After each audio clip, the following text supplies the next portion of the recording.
Set some loose pants and throw you a beer. Remember when you had to be credible just to rap? Creeping through the block, drop top movement. Say the last real niggas that are in jail. That's bullshit. I.S.U.P.K and we living well. Real nigga, real nigga. Real winner, not a drop of the fake. That's first. How you call yourself a shooter, but you can't shoot? You a real nigga if you been finger popping a trigger. You a real nigga if you went and killed another nigga. Keep it real, nigga. Real nigga.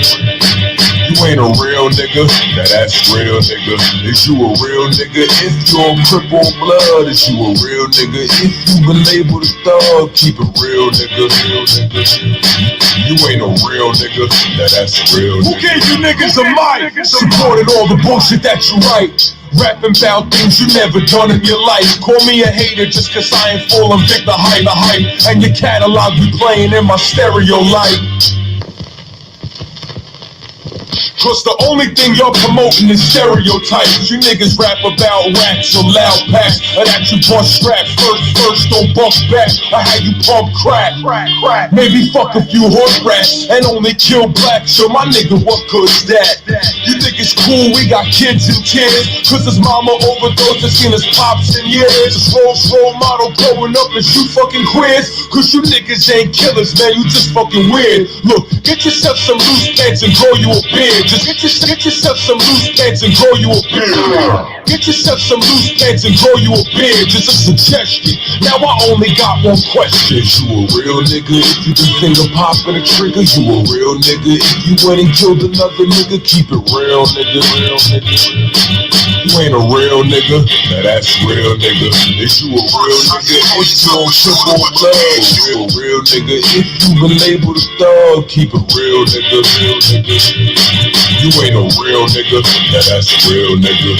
Remember when you had to be credible just to rap? Remember when you had to be credible just to rap? Remember when you had to be credible just to rap? Some of you niggas, I'ma need evidence of your facts. I see you cover up cause it's evident that you whack. You tried to move a couple of packs to boost your stacks. You was never able to tell the truth from a fable. You was never able to tell the truth from a fable. You was never able to tell the truth from a fable. You were undercover sucker wearing the thug label. I try to school niggas, I do it whenever able. Bruh, get a pen and a pad, you should be grateful. First, how you call yourself a shooter but you can't shoot? Hitting 9-year-olds when they sitting on their damn suit. First, how you call yourself a shooter but you can't shoot? Hitting 9-year-olds when they sitting on their damn suit. First, how you call yourself a shooter but you can't shoot? Hitting 9-year-olds when they sit again suit. Strays gunning females down the block corner. Candles and teddy bears decorating the corner. Spilling out a Corona for sending the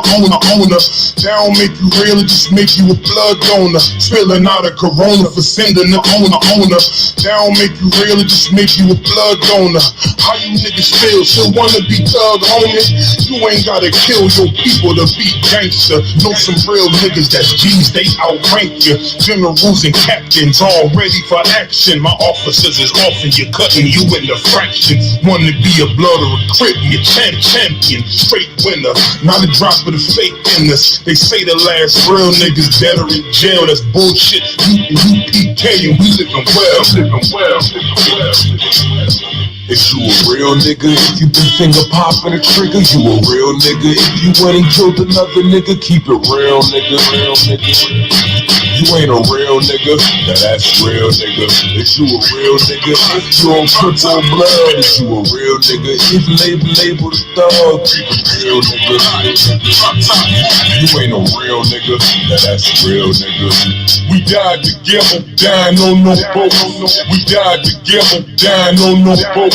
We died together, dying on no boat. Died together, broke round our throats. Now all of a sudden, whatever love we had, we killing each other by the dozens. Greed for game, make us squeeze the fangs. Breathing seas of cane, need to change. Wicked epidemic, Before the white talk, half another black brother sketched the business. Kilos for business and strippers. How you the neighborhood hero in the business, kill a nigga, creeping through the block. Drop top, hoop the different bag, get that ass blasted from the Uzi. Creeping through the block. Drop top, hoop the different bag, get that ass blasted from the Uzi. Creeping through the block, drop top, hoop the different bag, get that ass blasted from the Uzi. I use a real nigga running from the struggle.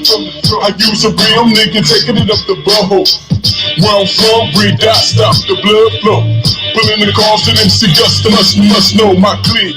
Tired of dinner, hand in marriage. Try to separate, take it off the hand and them carrots. Real G's roll meek in silence. Hustling on the corner, preaching violence. If we can't split, gift the peace, equip, reinforcements, these are clips to eat. Now it's a real nigga, real nigga, real nigga. Is you a real word, real word, real word? Is you a real nigga if you been finger popping the trigger? You a real nigga if you went and killed another nigga? Keep it real, nigga, real nigga.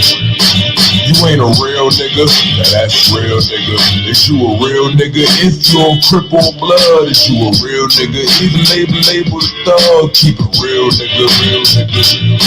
You ain't a real nigga, now that's real nigga. Is you a real nigga if you been finger popping the trigger? You a real nigga if you went and killed another nigga? Keep it real nigga, real nigga. You ain't a real nigga, now that's real nigga. Is you a real nigga if you on cripple blood? Is you a real nigga if you been labeled a thug? Keep it real nigga, real nigga. You ain't a real nigga, now that's real nigga. Is you a real nigga if you been finger popping a trigger? You a real nigga if you went and killed another nigga? Keep it real nigga. You ain't a real nigga, now that's real nigga. Is you a real nigga if you on cripple blood? Is you a real nigga if... Because I'm willing to fight against drug dealers if they Muslim, if they Christian, if they atheist, if they Buddhist, if they shooting black men, guess what? I'm gonna say something about it. Because you know why? Just like you ain't gonna, like your boy said, it ain't gonna happen. Guess what? I'm not letting nobody sell you drugs without me saying that. I'm not gonna do it.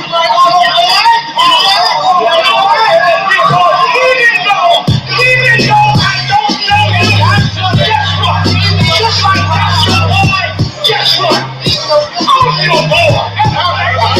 Even though I don't know you, I'm not letting nobody sell you crack. You know why? Because I never saw you before, but you are a black man like me.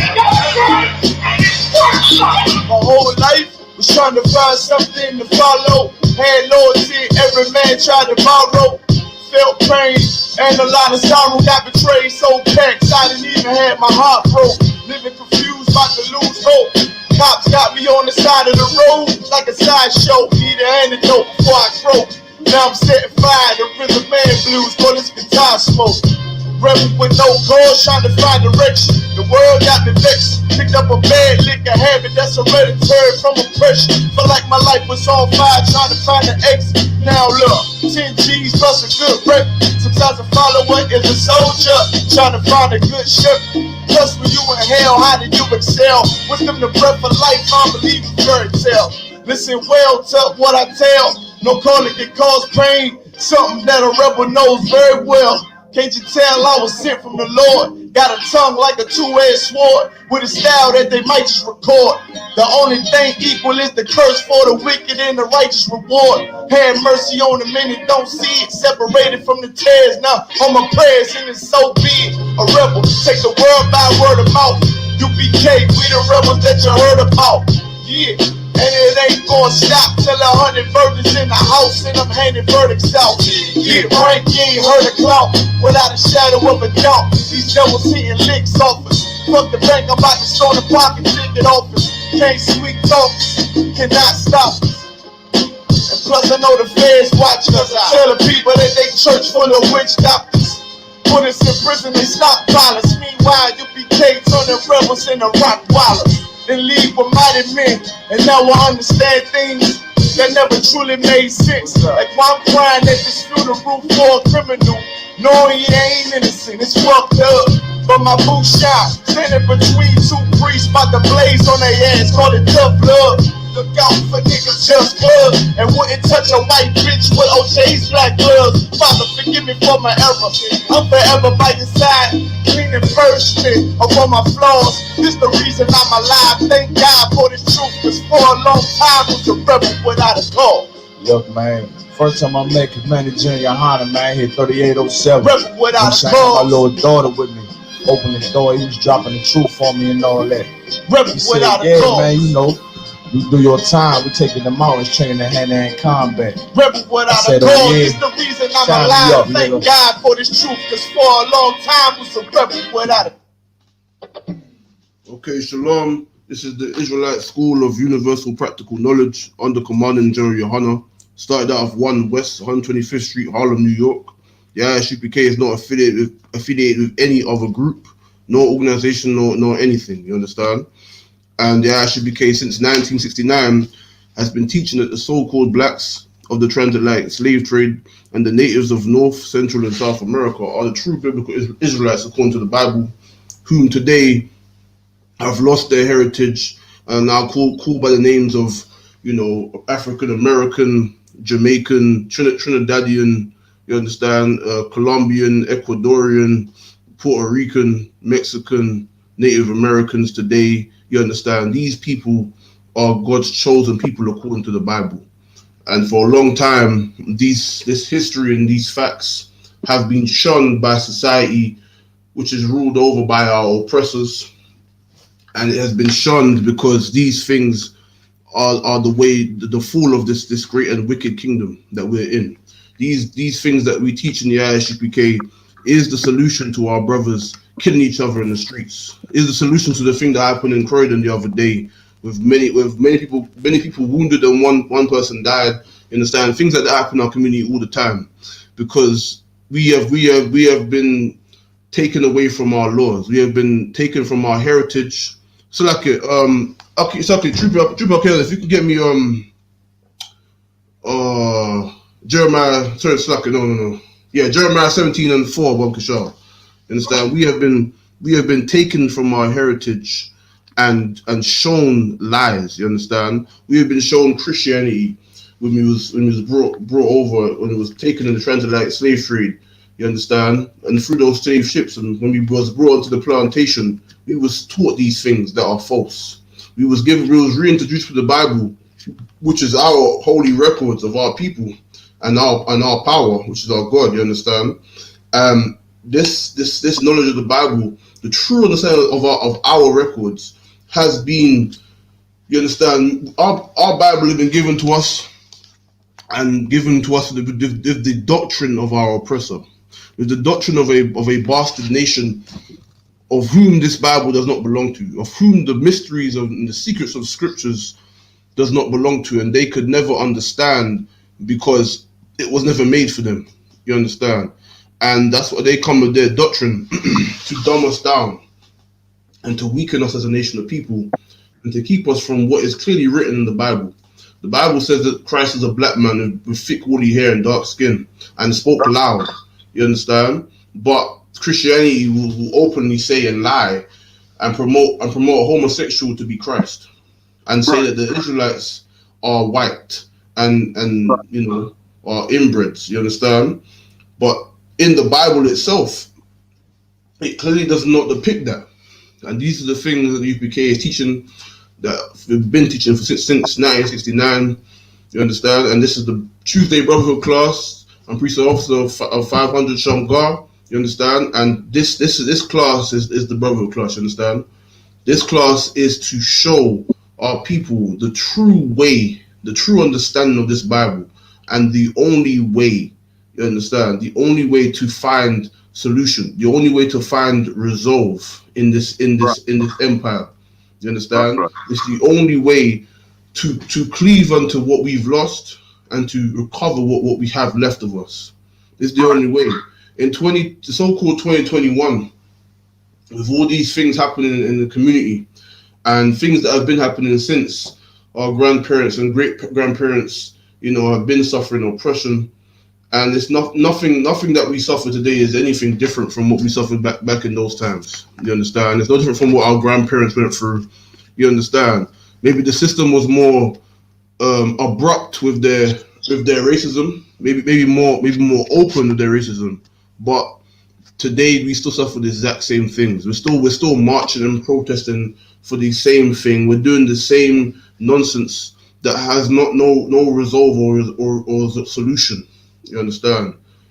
And in these times we should cleave onto our own people, man. Blacks, Hispanics, and Native Americans need to know that the only solution for their suffering and their oppression is to come together as a people. And it's not to come together in a religion made off of our oppressors, like in Islam with the Arabs and Egyptology, which is all nonsense made up by slaves over in the Americas. You understand? It is a doctrine that people in the actual natives of that actual land and the descendants of those actual people do not keep, which is Egyptology. The people in the actual natives, the actual true Egyptians, do not celebrate those things. Do not keep those things. They had those ancient gods, but Egyptology as itself is not a thing. It's just literally you've looked upon another nation whom you envy. You looked at their culture and their way, and you tried to pull it to yourself and make a whole little thing out of it. But understand that is something that you made up for yourself. Christianity, like I just said, another falsehood and a lie, because it has never taught us the true meaning of this Bible and what is clearly written in here. When we read the Bible, it says that the true Israelites of the Bible will go into slavery on ships, and they'll go back into Egypt. Now, they didn't physically walk back into Egypt. Now think about it. When they left Egypt, they walked. You understand? They walked out of the land, and which is in the continent of Africa. They walked towards Jerusalem, and they were in the wilderness for such a period of time because the Lord was trying us and cleaning us of our unclean ways that we learned in Egypt. But understand that when it's talking about Egypt, it's like hold what you got here, and if you can get me Deuteronomy 5 and verse 1, Bob Kashar, because the meaning of the word Egypt is synonymous with bondage, captivity, or slavery. This is why when it says going back into Egypt again with ships, it's talking about going back into slavery, going into slavery again with ships. It's not talking about the physical land of Egypt. Many people hear what we say and never fully get the full explanation because they're too quick to try to stand against what we say, because we say to separate from your oppressor. And because you love massa so much, whatever nation you may envy so much of our enemies, you quick to defend them who have only destroyed our people, but yet you are quick to deny us and not even hear us out. But so I can read that, Bokasha. Deuteronomy 5. I feel like I'm getting some feedback, you know. Yeah, I can hear it a little bit. Don't mind it for now, but yeah. All right, no sweat. Deuteronomy 5, verse 1. And Moses called all Israel and said unto them, Hear, O Israel, the statutes and judgments which I speak in your ears this day, that ye may learn them and keep and do them. Verse 2. You want me to go on, Salakia? Yeah, go ahead. Verse 2. And the Lord our God made a covenant with us in Horeb. Salakia, is that right? Horeb, yeah? Correct. The Lord made not this covenant. Salakia. The Lord made not. Yeah, Salakia. If you just jump to verse 6, because that's what the point is, Salakia. Verse 6. I am the Lord thy God, which brought thee out of the land of Egypt, from the house of bondage. So Egypt, you understand, Egypt is synonymous with the house of bondage. In other words, for bondage is captivity or slavery. That's what Egypt means. So when we read Deuteronomy 28 and 68, that is what it's talking about. The biblical Israelites went on slavery on slave ships. That's the transatlantic slave trade. That's the sub-Saharan slave trade. You understand?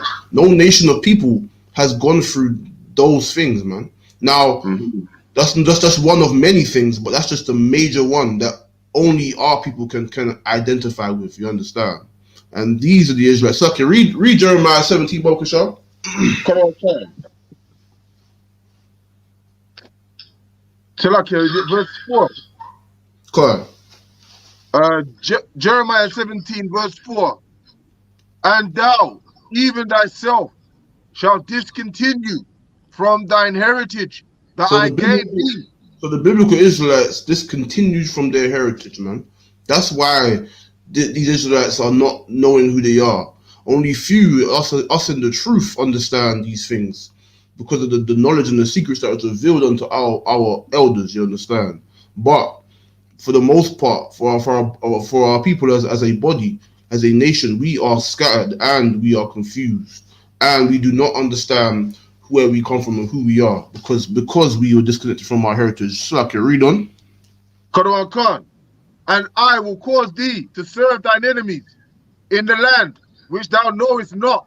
Mm-hmm. For ye have kindled a fire in mine anger. So we the Israelites, you understand? We were scattered to a nation that we knew is not. You understand? Scattered to the nations, man. Scattered to these other nations who oppressed us: the Africans, the Arabs, the East Indians, the Chinese, the Japanese, the white man. You understand? These nations of people all benefited from our enslavement, from our captivity. All of them, every nation of people have benefited from our suffering in one way, shape, or form. You understand? And these are the basic facts of history that we find in the Bible. These things are prophecies. These things happened in history because they were prophesied of our prophets and of our foreparents in the Bible. Men of the Lord, men who kept their culture and their heritage, and they warned our people. And we, just as our forefathers, were rebellious, and we are just the same people we are today. That's why the Blacks, Hispanics, and Native Americans are always at the bottom. Every single thing that they're in, every single situation that we're in, everything is based on us destroying ourselves and our image. Everything is based on us destroying what the Lord, you understand, gave us. Us making our women look like whores and hating one another and killing each other and promoting ourselves to be criminals and scum. But really, we are the kings and the priests and the prophets and the princesses of the earth. That's who the Lord made us to be. But because we have fallen astray from what the Lord gave us, as we just read, and through prophecy and understanding of history, this is why today we are in the state and condition that we are. This is why you look back in history, you look back into the 1950s, and you look at the state of our people back then, and look at us now. We're not so far different. You understand? There's only a few things that have changed because of time and technology, and being politically correct in society, but we're still being treated like animals. We're still at the bottom of society, even though our great suffering has forged the wealth of these great empires of the earth: America, the UK, Europe, even the East, and all the rest of it. Even though our suffering and our slavery has built up their wealth, we still suffer more. So we still suffer. You understand? We still suffer the things, and because of even all these things that we've been through, you understand? Even in the midst of all that we've contributed to their society and their kingdoms, and all that we've endured, they don't have any compassion on you. They still take from you everything new that you've brought into the table from the 50s onwards, and from the 1600s onwards, man. Everything that we've brought to this society, any type of talent and wealth and anything that we brought, any flavor, they just take it for themselves and make the wealth of it for themselves. Meanwhile, we're the ones who began and pioneered all the great things that this kingdom has benefited from. And as I was saying, even still, yet with all those facts being evident and true, all the other ethnic groups that are not native to these empires, or that are, other immigrants, that other people in our communities who are not in these lands and did not contribute what we contributed to the wealth of these lands, they still do better than we do. You understand? They still are in a better position than we are. Their households are still stronger than ours. Their people are still, their young ones and their old ones are still doing better off than us, because why? We are the children of Israel. And everywhere we go, no matter where you want to run to on the planet Earth, we will suffer these curses. And there's nothing that you can do to run from them. All you have to do is face them and correct yourself in this society. And to turn from hating your brothers in the street and killing your own, Right. and turn to keeping the laws and commandments of the Lord, and doing for the Most High and thy people, not for thyself. That's the only way we're going to achieve brotherhood. You understand? So, like, if you could get me James chapter 5 and verse 9, Bob Kashar. Because we as a people, like I said, like we've just been over, we've lost our heritage, we lost our way.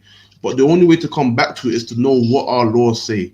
And the only true solution to the violence and the deaths and the bloodshed within our communities among ourselves, the black on black crime and the brothers killing each other and all these different gangs across the world, all our people are enduring this because we've learned the bad lesson from our oppressors. We've learned how to kill and destroy. And now killing in war is different, but killing among your people in civil matters, which is actually uncivil, but so-called civil matters within your community over foolishness, over gang violence and things of that nature. But meanwhile, a little bit of knowledge will tell you that the only reason gangs were formed in many of our communities was formed to defend our people from the oppressors who used to attack us in sight. Gangs were formed initially to defend against oppressors, to defend against the white man who hates you and wanted to, when you're walking on road, whether it be in the UK or in America, if you're walking the road by yourself, you'll get rushed and possibly killed. You understand? You get hung, you get strung up. You understand? And those gangs were formed in various communities around America and in the UK. You understand? Among the Windrush generation, gangs were formed to defend our community, to stand against the oppression. And I'm not talking about, police attacking us, because that's evident. That's evident that was happening, and that's evidence happening now. But I'm not referring to that. I'm talking about walking on road, and a bag of white people will just be there, skinheads, more time, and if they see you on your ones, they're gonna attack you because they're cowards. They're gonna attack you if you're by yourself and you're outnumbered. But if there's one or two of you, they're gonna attack you and chase you down and beat the life out of you, and maybe even kill you. More time they'll try to kill you. You understand? And gangs were formed initially for those things, to stand against that and to fight against them. But then what happened? Christianity set in, and our self-hatred and our simplicity and loving them, we turned to corruption. We turned to not defending our community, but to loving the people that hate us and destroy our own. And that's why we're the state that we're in today. Understand? That's a brief piece of history that our young brothers today need to understand. This fight is not about loving them. It's a fight for ourselves, man. It's a fight for our sons and daughters and our culture, because they have their culture. Whether you like it or not, whether you accept it or not, every nation around about you enjoys and promotes and is prideful about their culture. You understand? And we are the only ones living and acting a fool and forgetting about our own and want to look at everybody else's too. You understand? So I can read that, Bunker Shah. The book of James, chapter 5, verse 9. Grudge not one against another. Read that again. Brethren, grudge not one against another. So the Bible says to grudge not one against another. In our community, this is too strong. This is too much. And more time it's over foolishness. You understand? And even if it was a serious matter, there's ways in the Bible, there's our laws to guide us into how to deal with one another. Because we at one time, and will again rule over this earth, and we at one time did have rulership over our own kingdoms and cities, and that time will come again. But our scriptures say to grudge not one against another, because why? We are better than that, man. You understand? As men coming up and sisters and women coming up, you understand? These things are basic, but the basic things our community needs. It's these basic things that our people still have not understood and still cannot fathom. It's these basic things that will restore our nation back to where we once were, an even better place. So, like, read on. Grudge not one against another, brethren, lest ye be condemned. Behold, the judge standeth before the door. Take, my brethren, the prophets, who have spoken in the name of the Lord, for an example of suffering, affliction, and of patience. So take the prophets, take the men of the Lord who came before us, and take them as an example, man. Look upon them at all that they have warned us and what they have said, because these things, listen, judgment will come. When you hold a grudge against your own people, the judgment of the Lord will come. It will come upon you, and there's nothing that can escape it. All these things that we see in our communities, you understand, one way, form, or another, it's a judgment, and these things can only be settled, and we can only die honorable deaths if we choose a simple thing like not having a grudge on a brother or sister, especially if it's something stupid, you understand? And more time it is, you understand, more time it's over something that is stupid and it is vain and it is nothing, but you know what I mean, any reason to destroy your own, right? And this is what we've seen in our community. Any example, any little excuse to destroy your own people, you will, because why? You hate your own. That's the only logical explanation. Because you hate your own. You're so quick to destroy the enemy, so quick to destroy your brother, but yet when it comes to the enemy, you ain't got nothing to say to him. You know what I mean? You got patience and all the patience in the world for him. When he's telling you this at your job, or he's telling you that, or whatever the case may be, or even you're just doing your thing, you're walking by your business, and you could go on a bus, and it could be the bus driver, or just a regular person, a regular civilian who's white or who's Arab or who's East Indian or something else, and you have a different level of respect for them than your own. It's all self-hatred. That's all it is. And we learn these things in slavery. We learn that from the people that hate us. And the only way to reforge ourselves is to remember ourselves and remember who we are. So, like, read on. Verse 11. Behold, we count them happy which endure. Ye have heard of the patience of Job, and have seen the end of the Lord.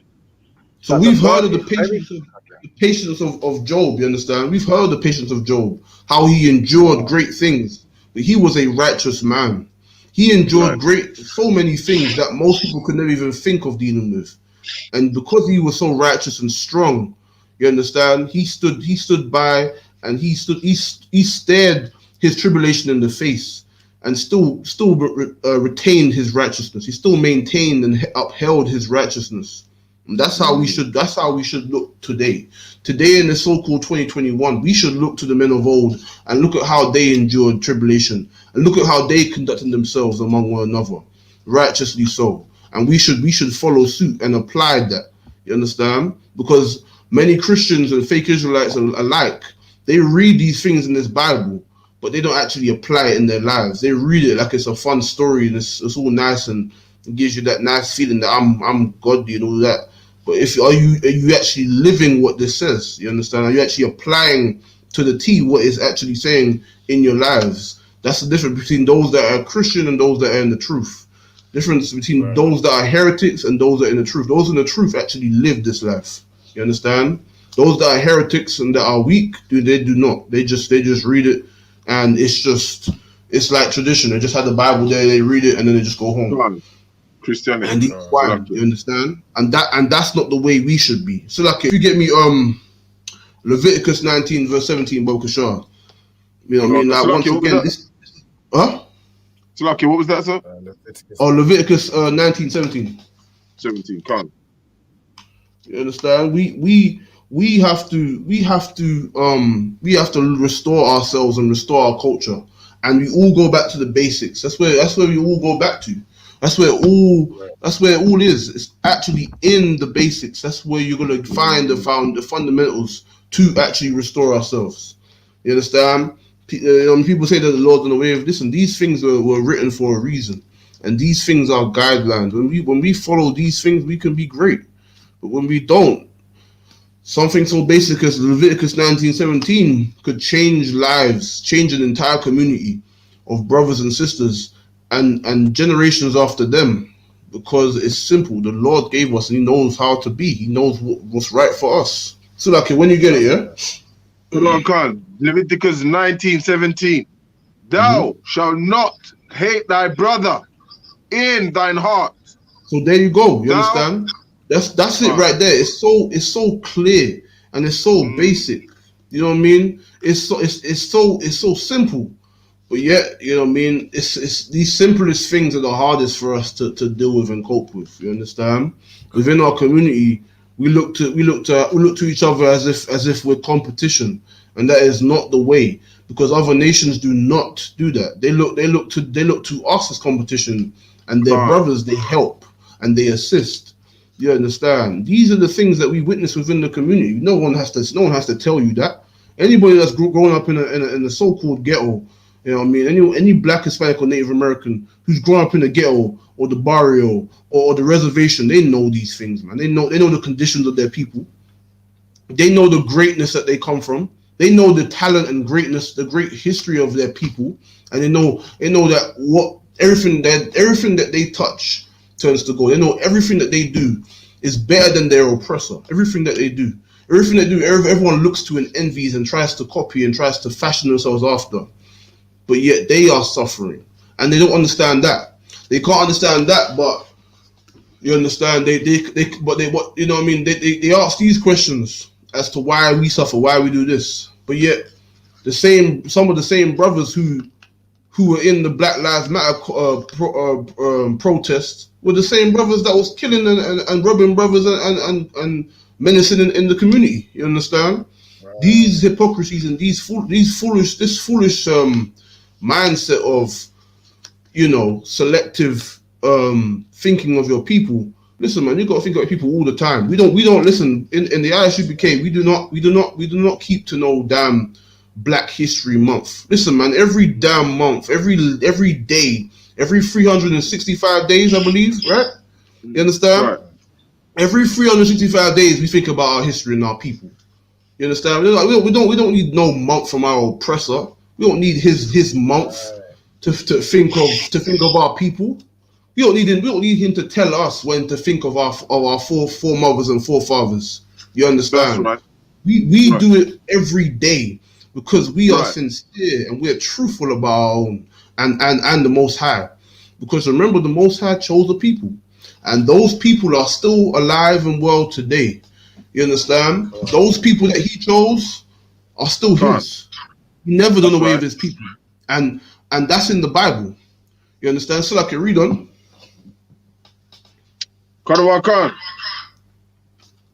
Thou shalt in any wise rebuke thy neighbor, and not suffer sin upon him. So we should correct our neighbors, correct our brothers and sisters, and according to the law, and not suffer sin upon them. That's the point. You understand? Not allow our brothers to take drugs or to destroy themselves, our sisters to sell themselves as whores and to defile themselves and to destroy themselves and follow the ways of this vile kingdom. We are not to allow that, man. That's why we go out in them corners and we teach in Brixton High Street, right outside the KFC. That's why we go and teach in Birmingham High Street. You understand? Right outside the big Primark. You understand? That's why we go teach. And soon enough, that's how we will soon enough go up and teach in Manchester on them highways and byways, man. You understand? That's how we will go up there soon enough.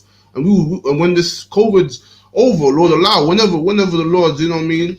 You know what I mean? Whenever the Lord allow, whenever this COVID thing is over, we'll be back out on the streets, man. That's how we'll be teaching, because why? These things are commanded of us.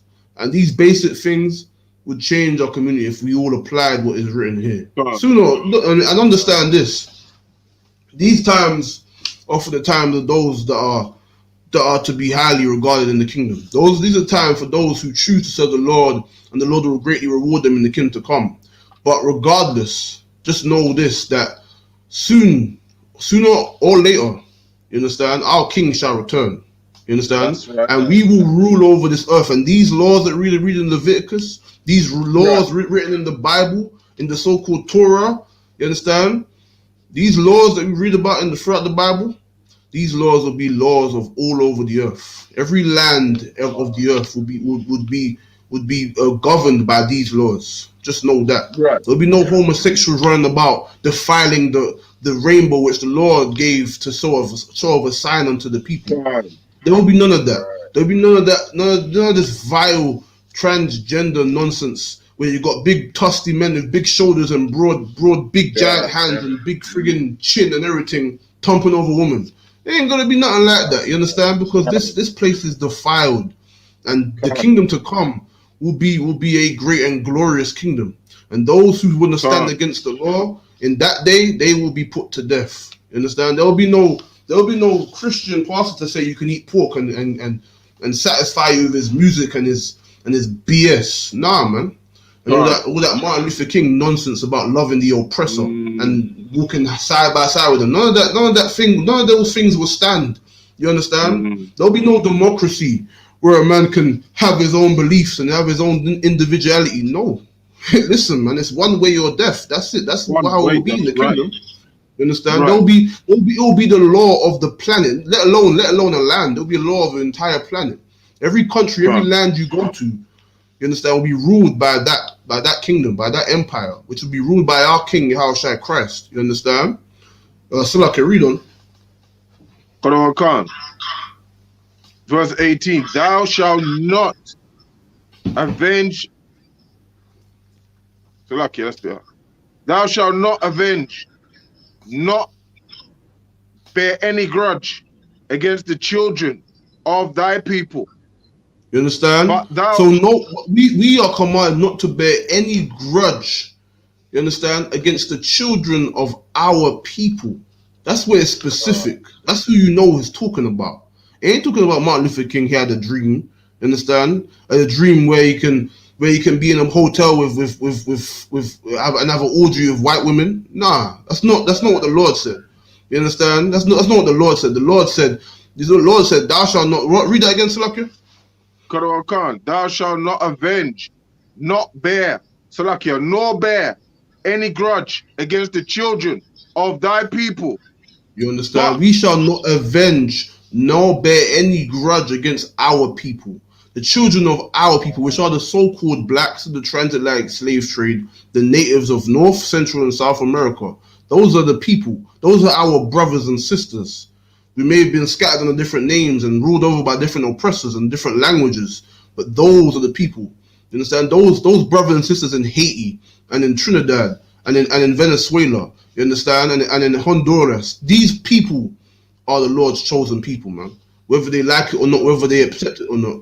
The oppression that they've all suffered and endured in their lives and in their countries all over is because of the judgment of the Lord, and is because the Lord has marked us with these things to know who we are in these last days. And we as those people must not bear any grudge nor avenge against the children of our people. So like you read on. But thou shalt love thy neighbor as thyself. I am the Lord. So you understand? So we shall love our neighbor, which are the children of our people. We shall love them as ourselves. Now, meaning if you actually you're supposed to love yourself. You're supposed to feed yourself and give yourself water and and look after your health, train and feed yourself. And, you know, understand? It's just to look after yourself. You're not going to want yourself to be treated a certain way. In the same way you're treated, or the same way you would like to be treated, that's how you should treat your brothers, man. That's how you should extend your hand to your brothers or sisters. The way that you would look after yourself. If your brother's starving and dying, and you know about it, listen, man. You could never call yourself his brother, and you could never apply these scriptures if you knew your brother was starving or he was nearly dying of dehydration, and you didn't offer him food or you didn't give him something. You know what I mean? Or try to help him in some way. You understand? Listen, man. If you feed yourself when you're hungry and you drink your drink when you're thirsty, your brother has to suffer. If you love yourself and you love your brother, he shall receive the same thing. You understand? So go ahead. So it means basically, like what you're saying is like even if your brother is in general need, it doesn't seem like have to be like, does it have to be that he's dying or is about to leave the earth? Is it generally if the brother needs something, as a brother you would give him because you would like to treat yourself that way, right? Right. So what it is, Can't. so basically, if you yourself, right, the only way you can apply the scripture is if you love yourself. That's just the reality, innit? But if you love yourself, right, now generally helping your brother with something that you can help him with, then you help him. You understand? Now, if it's not like how I described, where it's water and food and things of that nature, maybe it's like advice or something. I don't know. But let's say you see a brother, he's doing something that may hurt him, and like a young brother walking on the road and he's acting a certain way and he's doing certain things. You would correct him, as according to the Bible says. You would rebuke him. You're like, yo, brother, man, give him that guidance that maybe you didn't have growing up, or you understand, or maybe he hasn't had in his life. And you would show him that, listen, man, you can't do that because you're gonna suffer this. That's you, because you would want, if you was in that situation, you would want him to help you. You would want the brother in your shoes to do the same thing for you. You understand? So it's more along the lines, right? Like that. You understand? Can't. But so like, was that it on that, or there was a little bit more? No, that's it, sir. Okay, cool. All right then. If you can get me Galatians chapter 5 and verse 13, Bob, sure.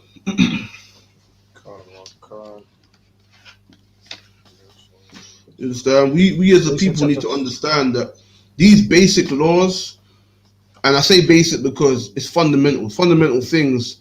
A foundation needs to be built. When you build anything, you understand, a strong foundation needs to be. Otherwise, that's going to tumble down, man. Whatever you're trying to build is going to be destroyed. It's going to fall over. You understand? It has to have a strong foundation. These laws and commandments are our foundation. Now, understand this. Following the laws is a basic thing. Following the laws is a bare necessity. But it is not the only thing. You understand? You have to follow the sound doctrine of the Lord, and under the true men of the Lord, in the I.S.U.P.K. You understand? Whoever back in the day it would have been Moses. Whoever back in the day it would have been Mordecai. You understand? Back in the day it would have been John and Peter and them when Christ left. You understand? No, sorry, not John. Peter and Peter and Paul. You understand? These men that were set up, that the Lord has given his doctrine to. These are the men you have to follow. And the only way you're going to understand that is looking at the facts, looking at the information, not by what feels right. You understand? Because if you do that, then you'll be, if feeling right to you was being a rapist, then you will join rapists. If being right to you was wearing purple, then you would wear purple. You know what I mean? If that felt good to you. But if you go by the facts and the information that's laid out in front of you, the information that cannot be ignored, then you would know who the Lord is with. Understand? If you're not going based on your emotions and your feelings, you're going based on what is written in the law and what the Lord says and what is evident, then you would know who the Lord is with, man. You understand? That's so read that, Bokasha. The book of Galatians chapter 5 verse 13. For brethren, ye have been called unto liberty. Only use not liberty for an occasion to the flesh, but by love serve one another. So use not your freedom to, serve yourself. Don't use your freedom that you've been given to only to look for yourself and to forsake your people, like many of our brothers in the world has done. They use their liberties and what they may have in their little lives. They've used it to better themselves and to forsake their people. But we have to use it to serve our people. When you come up in the UPK and you get rank and you're called priest and officer this, or you're this and you're that, or whatever your rank may be, you are here to serve the people. This is the place of a priest of the Lord, is to serve the people. You're teaching classes, you're teaching on camp, you're holding Shema, which is the watch or the guard. You understand? Or you're reading. You know what I mean? This is a service. This is a service to the Lord. This is all part of the work of the Lord. And it needs every component. You understand? A reader, a teacher, someone to guard, someone to, you know what I mean? There's all these things, you understand? Every component is there. And we have to use our liberties to serve not only the Most High, but our brothers and sisters also, you understand? Serving each other in context of righteousness, you understand? In context of righteousness. Now, of course, there's people in the world, our brothers and sisters in the world, who do things that are unrighteous. And we're not going to allow their unrighteousness to infect us with their nonsense, you understand? So, for example, we will have a food drive we give out to our community, we give out to the brothers and sisters that who may or want in need. You know what I mean? We will extend a hand to them as righteous men of the Lord. But we're not going to allow no idiot from the world to act a fool. You understand? That's why we have Shema. That's why we have guards, because we're not no punks. We don't wear purple here. We headbutt the criminal and the scum who wants to. You understand? But you understand? We will hold it down if we have to. That's the point. You know what I mean? If it has to come to that, we will defend ourselves. We're not Christian. Just know that, innit?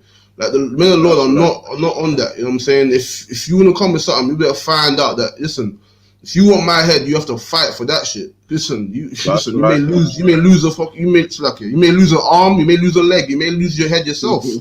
But listen, I'm going down fighting. And likewise, any true man of the Lord, that's how we operate. You understand? Any man of the I.S.U.P.K, that's how we operate. If you're gonna shoot me, you better aim straight. You understand? You better aim straight and make sure that shot ended me, because I may take a couple of shots and I may get to you. I may take a couple of shots, and that little shot you hit me, the adrenaline might be in me. You know what I mean? And it might get me there, and I might still be coming. You might get one day and I'm still coming, and I'll get you. And you understand? You don't know. The Lord, you know what I'm saying? You don't know. But that's what I'm saying. Though, like, you better make sure you aim straight, because if I'm not dead, listen, you ain't far from death. You understand? Yeah. Someone gonna be dead. And this is the thing. When we come out in righteousness, people mistake righteousness for being a punk.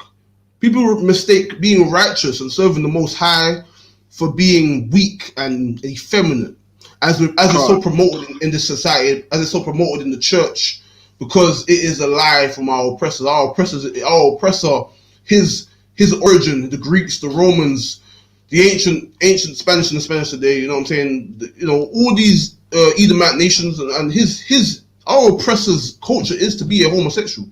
It's to be effeminate and gay as hell. You understand? Alexander, the so-called great, was a homosexual. You understand? Right. He was a homosexual. That's their culture. That's their way. You understand? And this is the thing. Because of their culture and because of their doctrine, fused with their own origins and their ways, we now come with that feminist. That's how you got brothers in the church with a bold face and a slick little crocodile shoes and the tightest pants you can never see in the world. And you understand? This is the spirit of our oppressor. This is not the spirit of the Lord. The Bible says that the Lord is a man of war. Our culture is warfare. Our culture is to be masculine if we're men, of course. That's right. Our culture is to be masculine and to live and die with honor. Live and die by our code of conduct, which is our laws and our righteousness. That is our highest our highest achievement. Forget all the money in the world. And money is nice. Wealth and riches is nice. Many wives, many pitney, many houses, many horses, many cars. That's nice. But above all things, our name of righteousness, our sincerity in righteousness of the Lord, and knowing that we've lived and led a righteous life and a honorable life, with that no one could speak ill of our name, that it may be true. No one can say, man does this and he does that. And now they can say it, but it's one thing to say something and for it to be true. You understand? That's where our values lie. Our values lie in our righteousness. Our values lie within what we keep in here, how we live and what we do, what we're known for by our actions, by what's factual. You understand? That's what we should value ourselves on. But in the community, what's valued? Chains on your neck. You understand? Money, cars, whores. You understand? Drugs. What looks good. vanity, man. That's what the community. Now, no one ain't saying you can't have a chain. You know what I'm saying? No one ain't saying you can't have a nice car. No one ain't saying you can't have nice things. No one ain't saying that. But that is the only value in life that they seek. They only seek these things. When the sole core of your life should be to seek righteousness before everything, and make sure that you're correct by the laws of our Bible. You understand? By the laws and the Slakia. Go ahead. On topic though. You see the guys that they get the chains and they want the car, but they get it for the girls, Slakia. You understand? Right. It's the girls. It's the girls they're doing it for. You know what I mean? So that's that's true, and that's one of many things. But it's not just the females, because there's some brothers who just like to look good and like to everyone to see them having good money and having a lot of stuff. Like girls is one other aspect, but some brothers just do it because they want to be good. Like brothers grow up in the ghetto and they want to be able to show off to the brothers that grow up with them in the community. That's literally a lot of brothers. That's their goal. Like yes, of course they're gonna look about girl, of course, but you understand, a lot of the time their ultimate goal is to look good and to live good and to show off to everyone else. And that is a spirit of, you know what I mean? That's not a spirit of anyone that's righteous. Not a spirit of anything that is of any value. That's a spirit of someone who is weak and has only been taught weakness. And many of our brothers and sisters suffer these things, man. That vain spirit of having everyone has to see what I do. Everyone, nah, man. That's not of the Lord. What's of the Lord is, you understand, before anything else, before all these things that may be nice and good, the first thing we should look towards in our lives is making sure that we're righteous with the Lord and that our ways are just and blameless. That's what we should seek. You understand? We should seek that above all things. And everything that we say and do is without fault. No one, when anyone calls your name for something, you should not think, oh, damn, I did this, I did that, I did this, I did that. What could it be? No, you should be like, well, what could it be? I'm right here. You know what I mean? I ain't hiding. I'm right here. I'm blameless. Because I keep to the laws of my forefathers. That's how we should operate. You understand? We should never be in a position where, you know, where we're shook to think, oh, someone's called my name. What they want? What they want? You know what I mean? Or you know what I'm saying? We should never think that. We should always think. We should always push towards being in a state and condition where we are so blameless that we have no fear of anything. That's why when you truly serve the Lord, you can never have fear. Fear can never be with you. But there's nothing that you think, oh, damn, I did this, I did that. If the Lord is with you and you know you're righteous and you know according to what the Lord says, the Lord is with you, then what fear could you possibly maintain? What fear could you have? Unless you know in your head that you're doing something that isn't according to the law, according to the ways of our foreparents. You understand? That's the only way. So like though, if you get me verse 14 as well, Bob Kishore. 14. For all the law is fulfilled in one word, even in this, thou shalt love thy neighbor as thyself. So there you go, you understand? Just like, and notice how in the New Testament, what it's doing is literally, they're literally reading what we just read in Leviticus. Loving our neighbor as thyself. That's where that comes from, the law. They're not doing something different. They're just doing what they were already taught from before and reciting the same thing what we read about in the Old Testament. You understand? Because why? The laws of the Most High is the righteousness of the Lord. That's how we understand our righteousness. When we keep these laws and these commandments and remember our people, remember the sincerity of the Lord, and remember that everything that we say and do in every context and every situation will be, you understand, will be brought to light. There's nothing that you can hide from the Lord. You understand? If it came out that Shamgar killed this man and did this and did that, and under the banner of the UPK, listen, man, it could never happen because, you know what I'm saying? But, you know what I mean? It should never happen. You understand? You can't. The only way you should be able to do something like that is within the law of the Most High. Meaning what? If you killed anybody, now killing is not a sin in the Bible. Now I know Christianity will say this and that, but Christianity don't know the Bible. They don't understand how to read and understand things. Let me tell you one thing. The Bible is written in Old English, right? That's the first thing. There's many words in the Bible which have an archaic or old definition. because they are old. It's in Old English. That's the context of the Bible. Secondly, many words in the Bible, like when it said to kill in that scripture in Exodus, right? It's referring to murder. Understand? That's what it's referring to. It's referring to murder in the Bible. So murdering is a sin. Killing is not a sin. Otherwise, you couldn't kill a lamb. You couldn't kill a sacrifice or eat the Passover. You understand? You couldn't kill in war. What was David doing? David was a man after the Lord's heart. What was he doing? He was doing bear killing, bro. You know what I'm saying? That's what he was doing. You understand? Joshua killing, bear killing. But he wasn't murdering though. Killing in war is not murder. Killing in war is an honorable kill. And killing for your food, of course, is an honorable kill. But murder, when you murder and look to murder someone, it is unlawful. It is unrighteous. You understand? When you look to you're gonna kill this cat. You're gonna kill this cat because this and that. You know, because you don't like him or whatever the case may be. Listen, man, that's against the laws of the Most High, and we as a people need to stop the murder in our community, the killings and the violence among one another for the foolishness that it is. It's never anything like, you understand. It's never a situation where someone breaks into your yard and they're trying to destroy what you have and steal from you and attack you and harm your family or harm you. It's never that. It's always man's just on the road doing his thing and you're doing your thing, and because you look at him a certain way and you think you're something because you're around certain people, and that happens a lot as well. Certain people when they're around a group, they think they're bad. That's what happens a lot, and they talk the most. But when they're by themselves, they ain't talking like that. That happens a lot.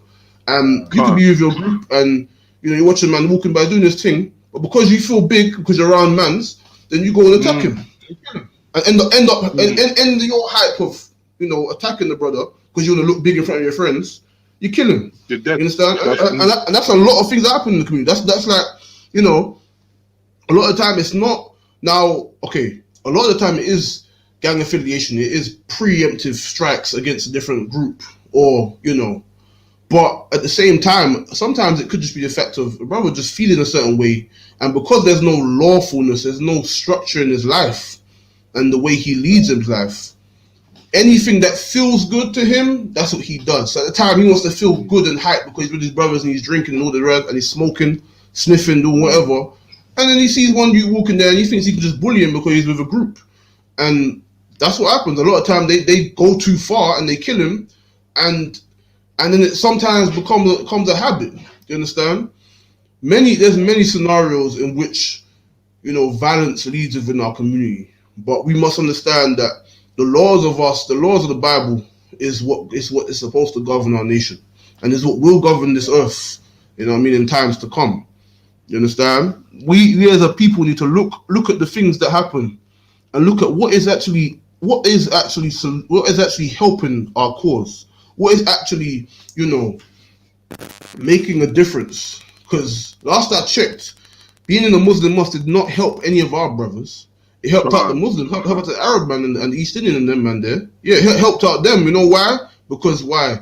You can sell drugs to your brothers and sisters and destroy your community, but you ain't selling drugs to your imam and your abdi and them, man. You ain't selling drugs to them. You understand? You loving up them. You understand? Right. You in the church and you do whatever feels good. That's what they say do in the church. They give you a nice song and they make you feel good. Whatever you feel good, and you eat pork and you eat anything and you just live like a idiot because you follow after this man or that man. And these people are of the nations of our oppressors, whom have never, ever, ever had our best interest. Never. And this is just facts. But only a weakling and a simpleton will not acknowledge facts because they're too scared to stand against what is wrong. Because it's easier to just bow your head and be soft and not have to deal with what comes with standing against the everything around about you. Understand? You would rather die a coward than stand and fight and at least die on your feet. You understand? But this is the thing.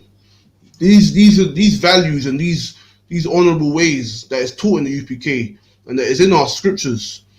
These things are lacking in our community. Integrity is lacking in the community.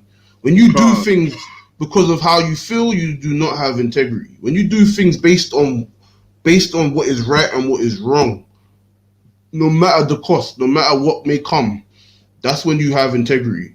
You understand? You rather die with some honor and some respect that you know you lived and you lived a great and strong and honorable life, and you have you can never say, oh well, you know, he was this, he was that. No one can speak that of you, because you led and live a life of honor and courage. You understand? And that's what it means to keep the law. What it means to serve the Most High and keep the law and not the nation is to take up courage and is to take up integrity. That is the only way we can achieve brotherhood, is by courage and integrity. Because if we look to what is right and wrong above all things, we can never fail. You understand? So, like, if you give me 1 Peter 4 and verse 8, Bob Kasha. Come.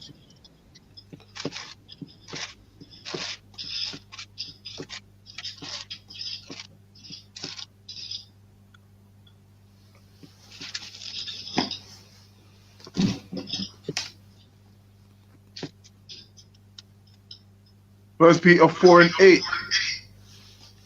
And above all things, have fervent charity among yourselves. For charity shall cover a multitude of sins.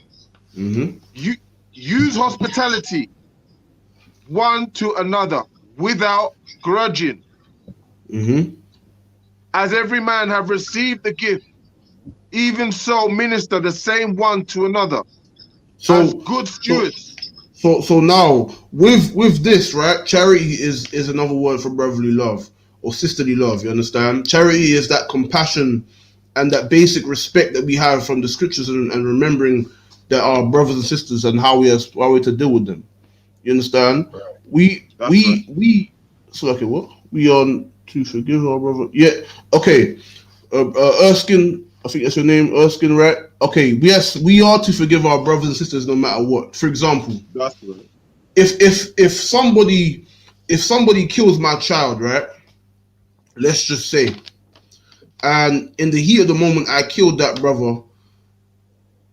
Let's just say, let me give you a better example. Right. If someone harmed one of your family members, right, and they are your brothers, but in protecting your family members, you give out the judgment of the Lord, it isn't necessarily hatred, but it's judgment. Because back in the day, if you killed a man of our nation that killed you, so like not you, sorry, stupid. If you killed a man, right, who killed your brother directly, let's say you killed your brother, right, and he was put to death, that was a judgment. That's not you bearing the, that's you finding judgment. But in this day and age, if a man is actively attacking you and your family, right, and let's just say he survived, where you managed to defend yourself and your family, but you injured him, and he's like, you know, he's wherever he's at. Maybe he's in the hospital, maybe he's serving some time, but he's still alive. You understand that he's a brother. You would not bear a grudge. You would still forgive him, but you would know, listen, he's not one to trust as of, you understand? Forgiving does not mean to trust. Forgive means that you don't bear any malice or hatred in your heart. You don't bear any anger to that person anymore. That doesn't mean you allow them to affect you or to assault you or kill you or harm your family or loved ones. It doesn't mean that. But the essence of forgiveness, meaning that if the brother is somehow alive, you can still find judgment for him. Maybe not. You're not going to you might not go and kill him, because that would be murder. But he can still have a judgment, because he will suffer the law under the law of this land, under the pretense of the law of this land. Whatever his judgment is, he will suffer those things. You understand? He's going to go to prison, or he's going to serve a certain sentence, or whatever the case may be. He's going to get a judgment. But you're not, if you're in if it's not in the act, and let's just say, you know, you're another example. Let's say, right, someone was attacked and you're your family member, but you wasn't there to defend them, and you know they was attacked, and you know who attacked them, and you know they was your brother or your sister, whatever the case may be. You're not gonna go and take it upon yourself to kill them. or to do nothing like that. But what you will do is you will make sure that you can protect your family, and make sure that the judgment that judgment does pass upon them. Seeking justice is not hatred. Seeking justice is just right. So you're going to seek that they answer for their crimes. You're going to see that you're going to make sure they don't harm your family or come around your family again, and you try to deal with them in a certain way, but you're not going to seek to kill them. You understand? That would just be murder. That's what happens in the community right now. The community right now is a situation where brothers, cousins, and younger brothers and siblings are killed by this man, and then they enact vengeance upon them and bear a grudge and kill them. And then in killing them, someone else from his family kills him. And then it's just the same ongoing circle. That's the Black and Hispanic and Native American community today. That's what it's been for how many years? Is brothers enacting based on their emotions the violence on killing and murdering because of this person killed my person. So this person that's not of the Most High, and that's not our way. But judgment in allowing someone to be judged for that is not you murdering them. You understand? Someone that's being that even in ancient times, someone that's being put to death for a sin that is worthy of death. It's not a vengeance. It's just judgment. It's what righteously should be done at that time. This time today, you're not going to go and reenact murder and follow through with what happens in our community. But what you will do is make sure you do things correctly, and doesn't mean you have to be a punk, but you're not going to reenact murder. That would just be foolish. So yes, you would entail forgive, but you're not going to forget. Neither are you going to allow your family or yourselves, or you allow the person to get away with that. You understand? You're going to make sure that judgment comes upon them, and that there's consequences, and these things are dealt with. You understand? So if that answers your question, Brother Erskine, just let me know. But yeah, Slaki, where was he? First Peter's, right? Right. Yeah, First Peter 4, we're on verse 10 now. Khan, read on, Brother Kishore. Khan. As every man have received the gift, even so minister the same one to another, as stewards, as good stewards of the manifold grace of God. So the same way, you understand that we have been taught to be in the service of the Lord. That's how we should teach unto our other brothers. You understand? That's how we should teach, and not only in word but in example. We should teach unto other brothers what we say and what we do within our actions also. You understand? But so like if you jump to 2 Thessalonians chapter 3 and verse 13, Bob Kishar. Because in society today, living like that, like the example I gave about not enacting vengeance, and living a life where you don't live based on your emotions, meaning you don't do things, you don't govern yourself, and you don't live your life or teach your sons and daughters how they should act based on their emotions and how they feel, but based on the law and righteousness. It is not easy, especially in a kingdom full of unrighteousness. It is the hardest thing on the planet. But read this, Brother Kishar.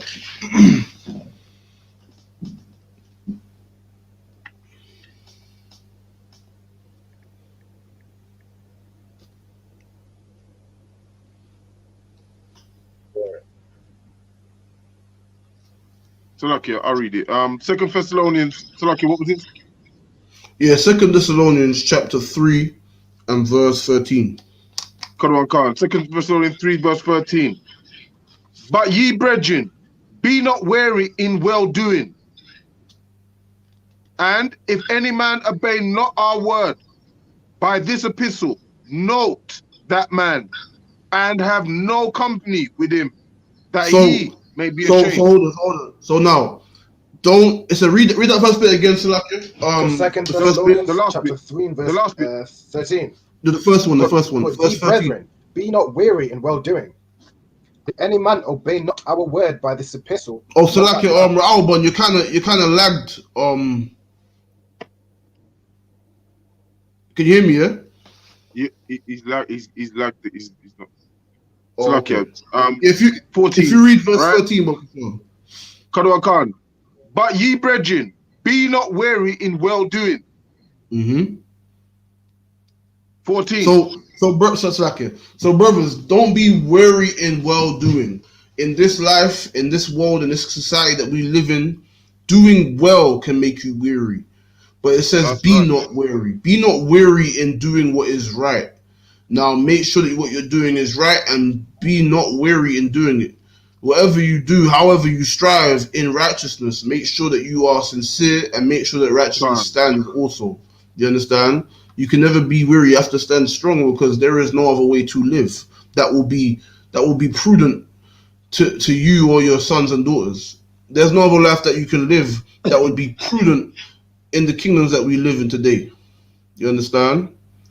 You understand? There'll be no other life that is worth living, especially when you have this knowledge. I mean, I always think about people that, understand this knowledge and still yet live in the world and still commit the things that they commit. I understand this full knowledge, and they are people without any integrity. If you can know Con. these things and still yet live a certain lifestyle and still commit to those things, you are not worthy. You understand? When the kingdom is to come, you will find your place on the earth. And it will not be with your brothers and sisters that are in rulership. You will be at the bottom of the bottom. Just like today, with those trader trash that we see. When a nation of people rules the earth, but yet there's some of them that are living among us and they're poor just like us. Because they are the trash. They are the trailer trash of their own people. And that's what you'll find in the kingdom. In the kingdom, you will find that. They'll be living like the heathen. You understand? Living in poor, perilsome conditions. I don't even know the word perilsome. Living in the worst conditions you can think of. You understand? I'm trying to think of big words. You know what I mean? But you understand? Living in the worst conditions you can possibly think of. Living down in the dirt with the others. You understand? That's how they will be. Con. Because they were not worthy of the Lord and his way, but they were worthy of their emotions and their weaknesses rather than strength and battle. You know what I mean? It's a battle to keep to righteousness when everything around you is unclean and unrighteous. But it says, "Be not weary." Slucky, read on. Con. Be not weary in well doing, and if any man obey not our word in this epistle, know that man, and have no company with him. So when it says have no company with him, he doesn't obey this word, meaning you don't do as he does. You know what I mean? This could be anybody. This could be any brother or sister that you may know. It could be a family member. Could be anybody. Don't do it. Don't do as it doesn't. The person doesn't do as you do. It doesn't live how you live. Well, and that's according to the law, of course. Well, then that person, you don't do as they do. You don't be around them. You don't copy how their ways are. You may see them here and there. You may visit them. You may say hello. You may talk to them here and there.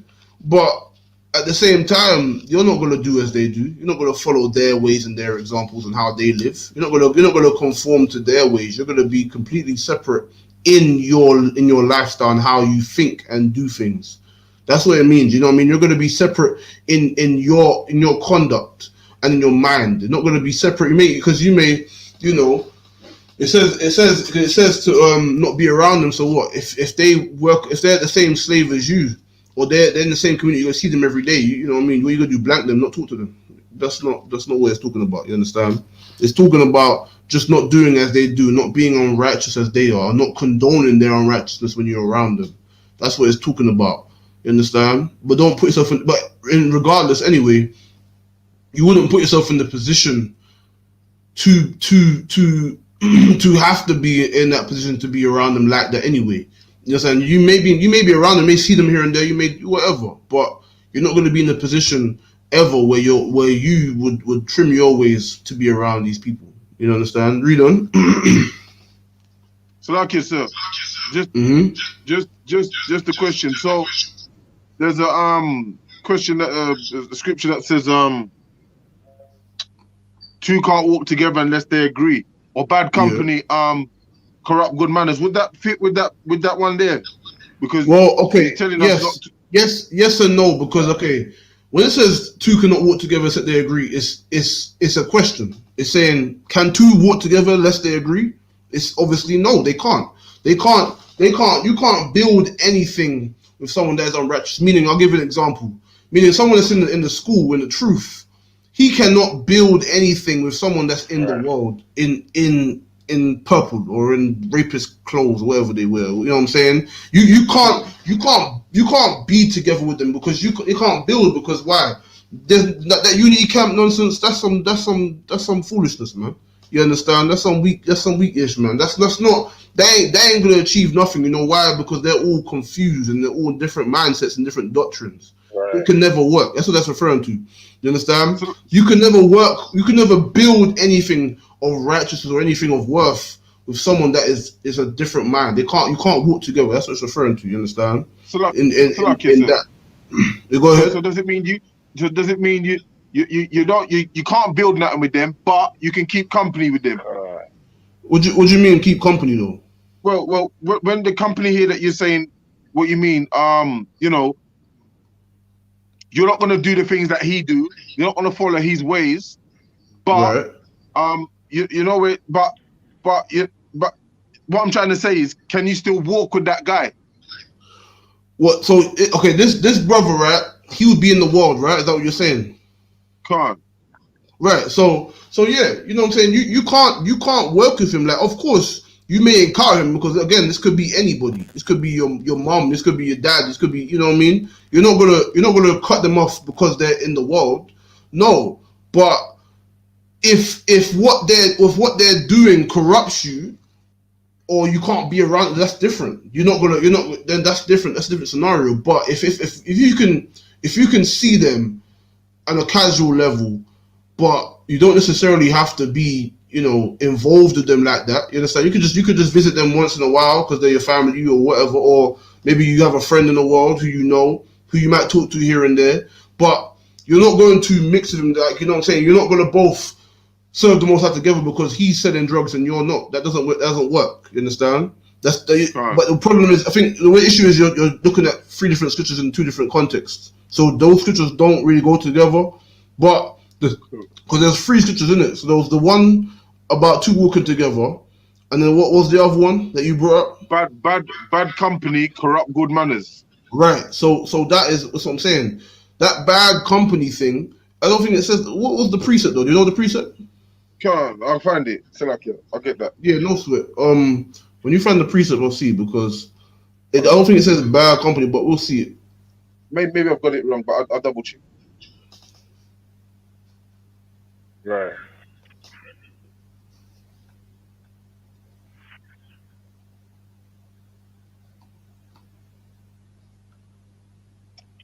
Yeah. First Corinthians 15:33. Once I'll get that.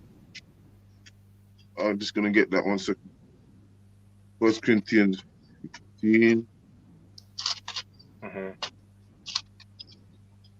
33. Be not deceived. Evil communication corrupts good manners. Silaki, that's what I meant. Evil communication corrupts good manners. So now, yeah, that's what it is. So now, for example, Christians will use to say that by this scripture you can't listen to trap music, you can't listen to grime. I know the one in. You can't listen to trap music, you can't listen to grime, you can't listen to things, so-called worldly music, you understand? That's what they use it to say. But anyone in the truth knows that music does not corrupt us, doesn't tell us, doesn't make us commit to the acts of what the man's singing in the song. You understand?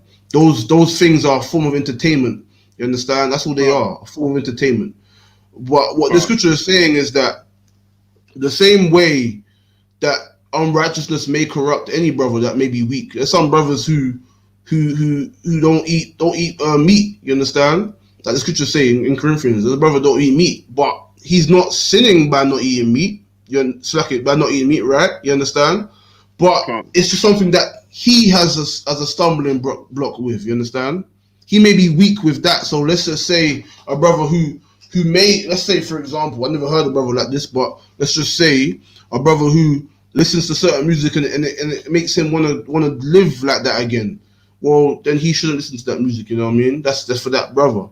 But this is talking about corrupting your manners, meaning you around people and when you're around them, it actually corrupts you. Meaning you feel to want to do what they're doing and feel to want to go back in the world.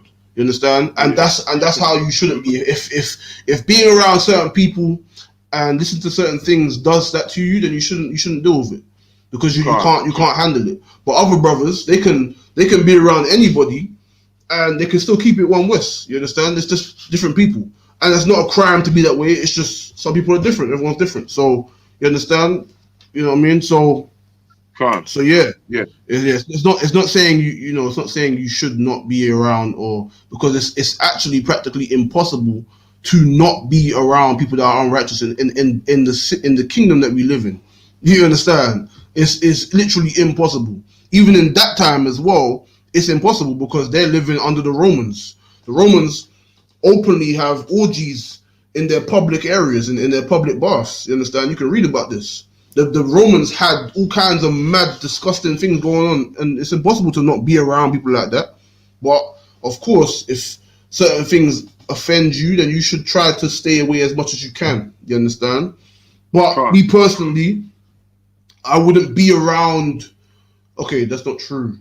But I could. Okay, for me personally, I can hang around anyone. But that's just me. But at the same time, even in me hanging around with every different type of people, in this context, I can be professional, but at the same time, I still go home. You know what I'm saying? I still go home at night. So I go home to my own house. You understand? I don't have to stay around there and be there, but because I don't want to be there for all that time. I might want to see them here and there and say, go back to my home thing. You understand?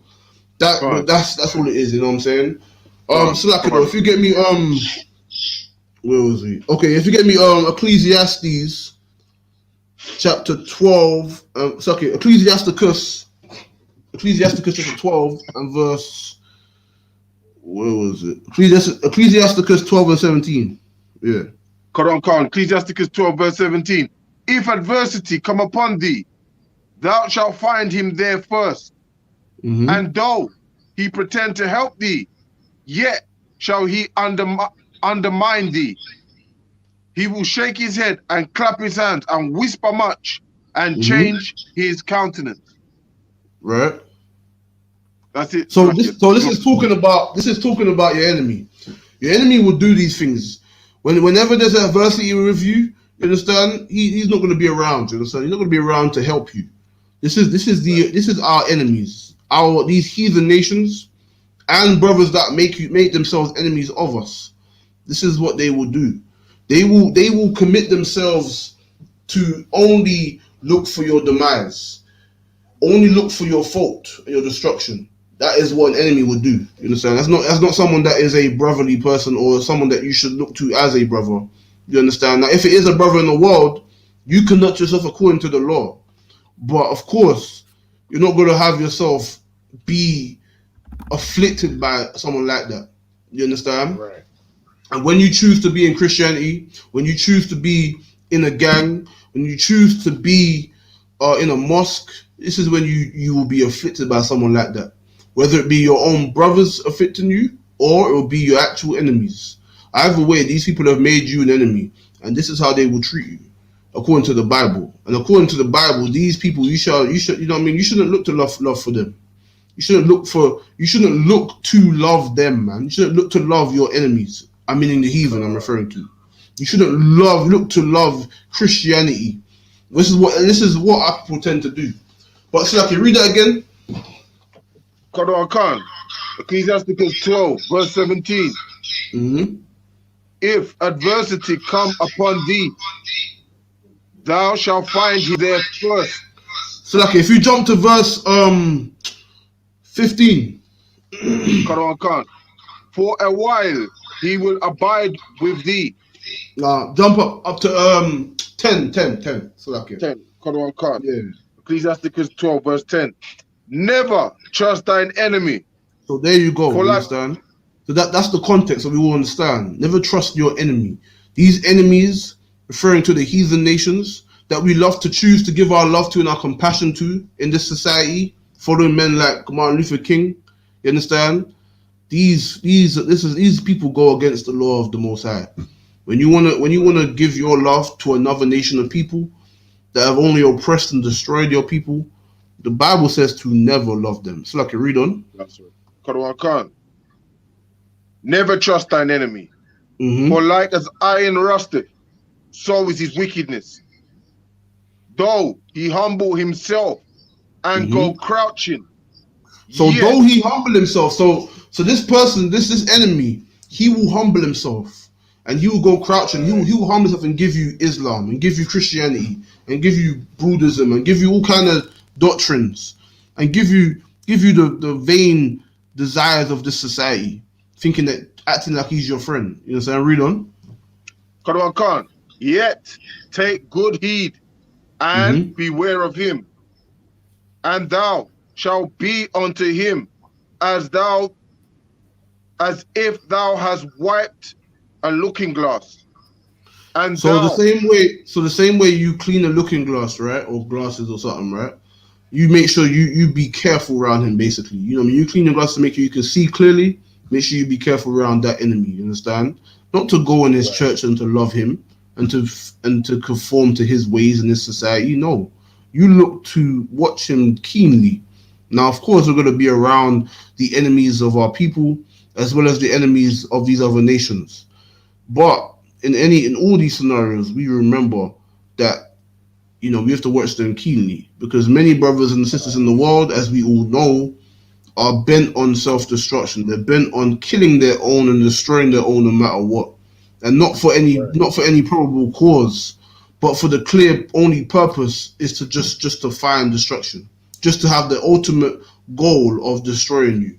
And that is an enemy. That is someone who is not of the Lord. You understand? That is someone who you have to watch keenly.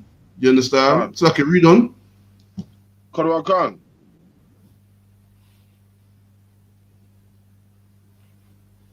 And thou shalt know that his rust hath not been altogether wiped away. So his rust, because remember, his rust is his wickedness and his deception and his lies and his schemes.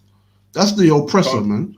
He has schemes, man. He has his lies and his vain little laws and his land and his tactics. He puts on these things on TV to feminize our brothers and make certain sports that were once, at one upon a time, they were more masculine. Now they're all a bit soft and effeminate, not as tough as once before time.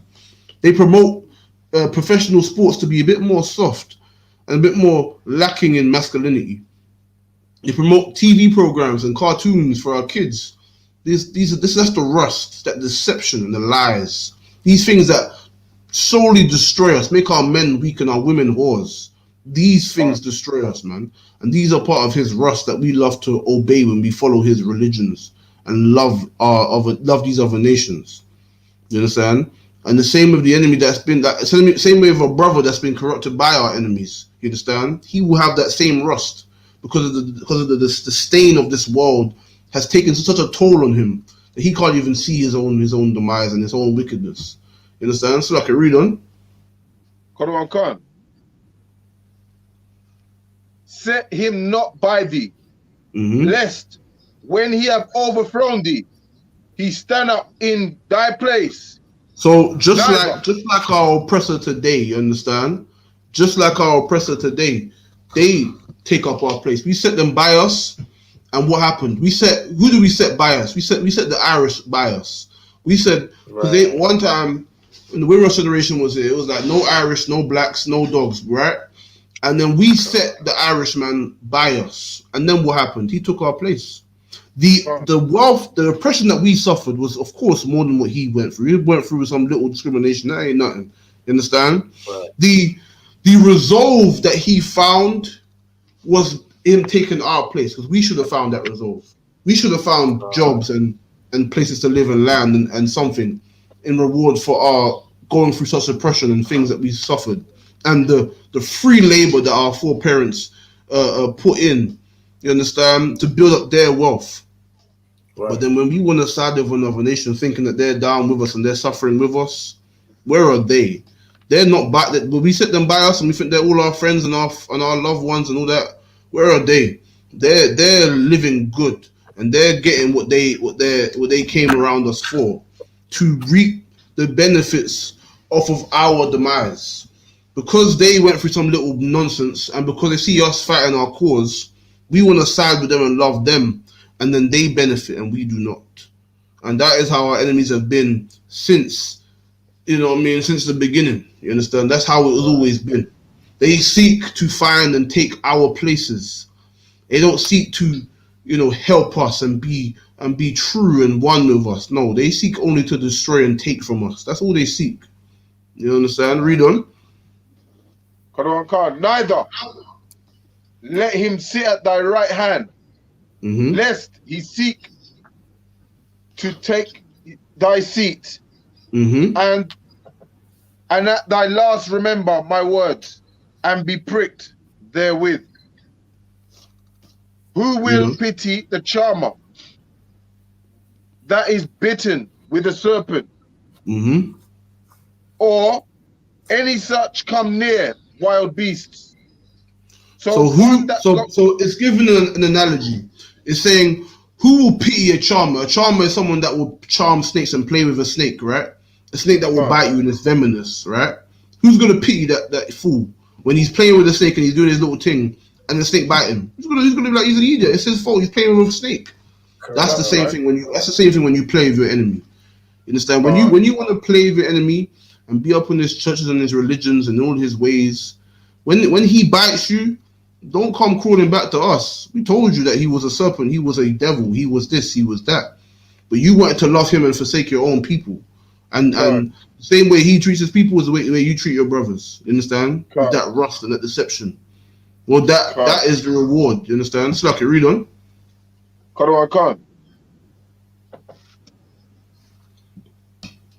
So one that goeth to a sinner and is defiled with him in his sin. So the same way you go to that snake, the same way you defile yourself with that sinner. Meaning what? You're not going to go to a sinner and put him right up beside you, like, yeah, you know what I mean? And then when he does you something, or he robs you, or he kills you, or he does something to you, you have to know shock. Like, no, he's a sinner. He's in the world. What do you think he was going to do? Same thing with the heathen nations, and same thing with that snake. You understand? It's no different.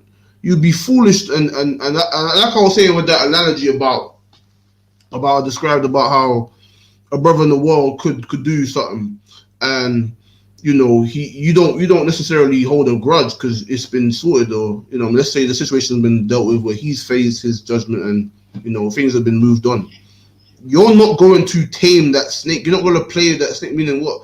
You know what the life the brother leads and lives. You're not going to put yourself around him to put yourself in that position to be bitten. No, you don't put yourself in a position to be further assaulted or robbed or whatever the case may be. No, but you're going to watch him, and you're not going to. Now, with a brother, it's different because, of course, you're not going to bear great hatred and seek no vengeance because his judgment will come, and his judgment more time has come. But at the same time, you're not going to tame. You're not going to play with no sinner. You know what I mean? You may be around certain people who you know have a certain level, even though they're in the world, they have a certain level of decorum and sense. But someone that will bite you and that you know living a certain life and he has no loyalty to you or no loyalty to anything, you'd be stupid to be around him and hang around him, knowing the law and knowing the truth. It would be foolish. You understand? Know that they can turn you any second. You wouldn't put yourself in that position. You wouldn't put them right beside you to your right hand. You would never do that. You know, you may see them here and there. You may say hello, hi, and bye. That's it. You understand?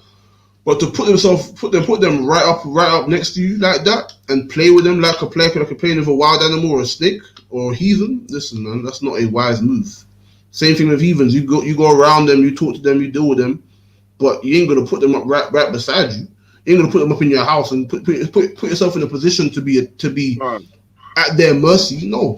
That's the same thing with a brother in the world. Same thing with heathens. The same thing.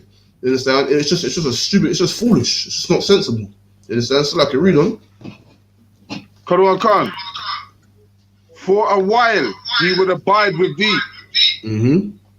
But if thou begin to fall, he will not tarry. So if you begin to fall, he will not tarry. Meaning he's not going to wait for you. He's not going to try to help you. He's not going to wait for you. If you begin to fall, he's not trying to help you and help you pick you up. He's going to go about his business. When you're suffering and going down, That's when his job is done. You understand? When you're suffering and you're falling at whatever situation may be, he ain't staying there with you. He ain't looking to be all trying to wait for you and trying to help you up and trying to be there for you. No, he's gone by his business, man, because he don't care about you. You understand? He ain't got your best interest. And that's our nation and these oppressors and these heathen nations round about us that we wanna be mixed up with. You understand? Because we can't understand the simplicity of our actions in loving them, in loving the people that have only oppressed you. It is a simplistic thing. You understand? And it is simplistic. It is simplistic to ever put yourself in that position to be at the mercy of a sinner, or to be at the mercy of your enemies, man. It is a simplistic thing. So it's like it. So we're gonna drop that now, and if you get me Ephesians chapter 4 verse 26, Bob Kashar. You understand? These things are just these are things that are in the Bible. These are things that are guidances how to deal with ourselves, how to carry ourselves, to not be foolish, not be put in a position where you're at the helm of an enemy. You be in a position where you put yourself up so you're sensible and straight and you're right, but you're not going to be put yourself in a position to be at their mercy. Nah, man, because they are not your friends. Right. This is what you have to understand. You understand? You got to know what's right from wrong and know that there's no in between. There's no unity and mix up, and no, there's none of that. All of that is TV. All of that is philosophy and TV, where everyone's living in harmony and everybody's happy. And no, that's just nonsense. That's not when you get up out your yard and you go walk on the street and you see people on your road and you see people in your community and you see the society that you live in. That's not what you see. You understand? Just wake up and stop living in a friggin' fairy tale and wake up and see that these people are your enemies and these are your brothers that have been destroyed by them and damaged. Right. That's what you have to understand. Slack it though. Read what you got, Wilkishaw. It's slack it. Is it Ephesians 4 verse 26? Con. Be ye angry and sin not. Let not the sun go down upon your wrath. So when it says be angry and sin not, right? It's evident. Being angry is not a sin. But when it says not let the sun go down upon your wrath, meaning what? Do not allow that to... Now, the sun going down is talking about a matter of time. You understand? Right. It's talking about a matter of time. Now, that will be a day, but it's not just saying... It's not being specific as a day.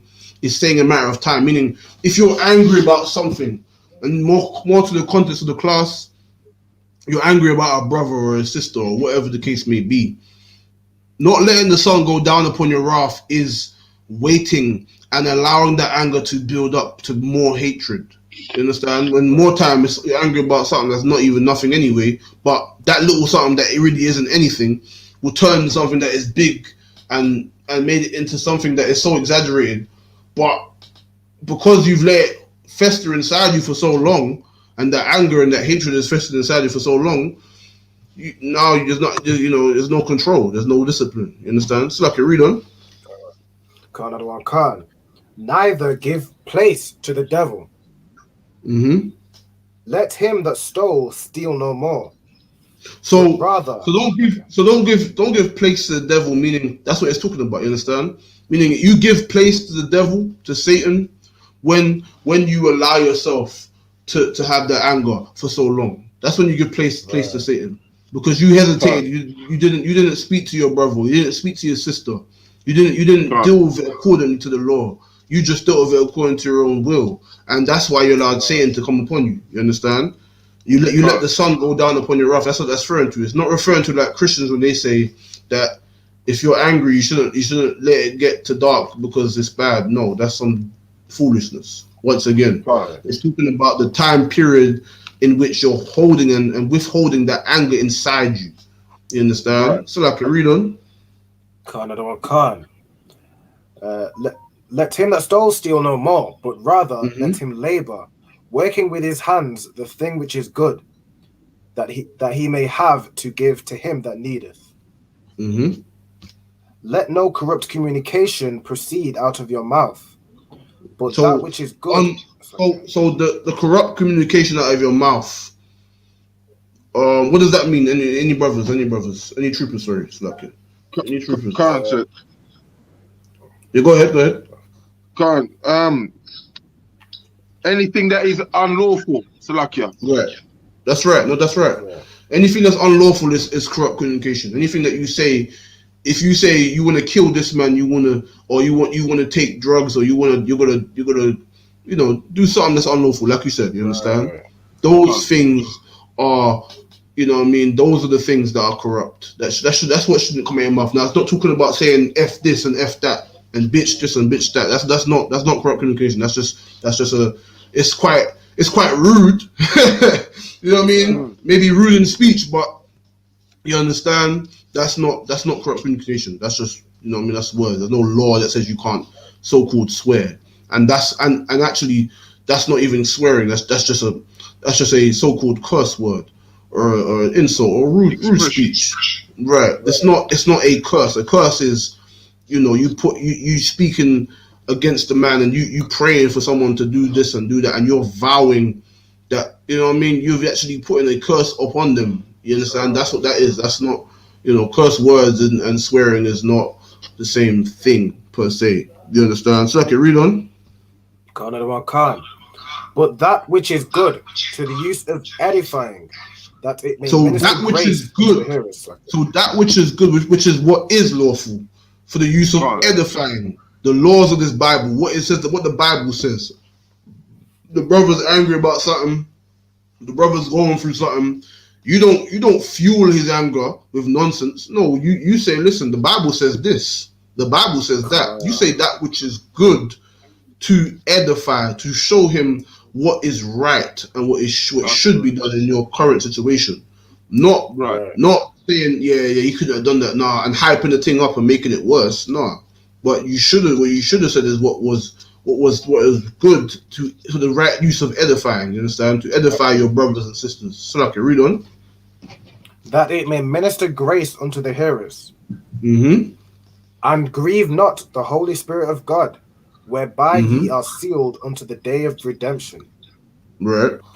Let all bitterness and wrath and anger and clamor and evil speaking be put away from you with all malice.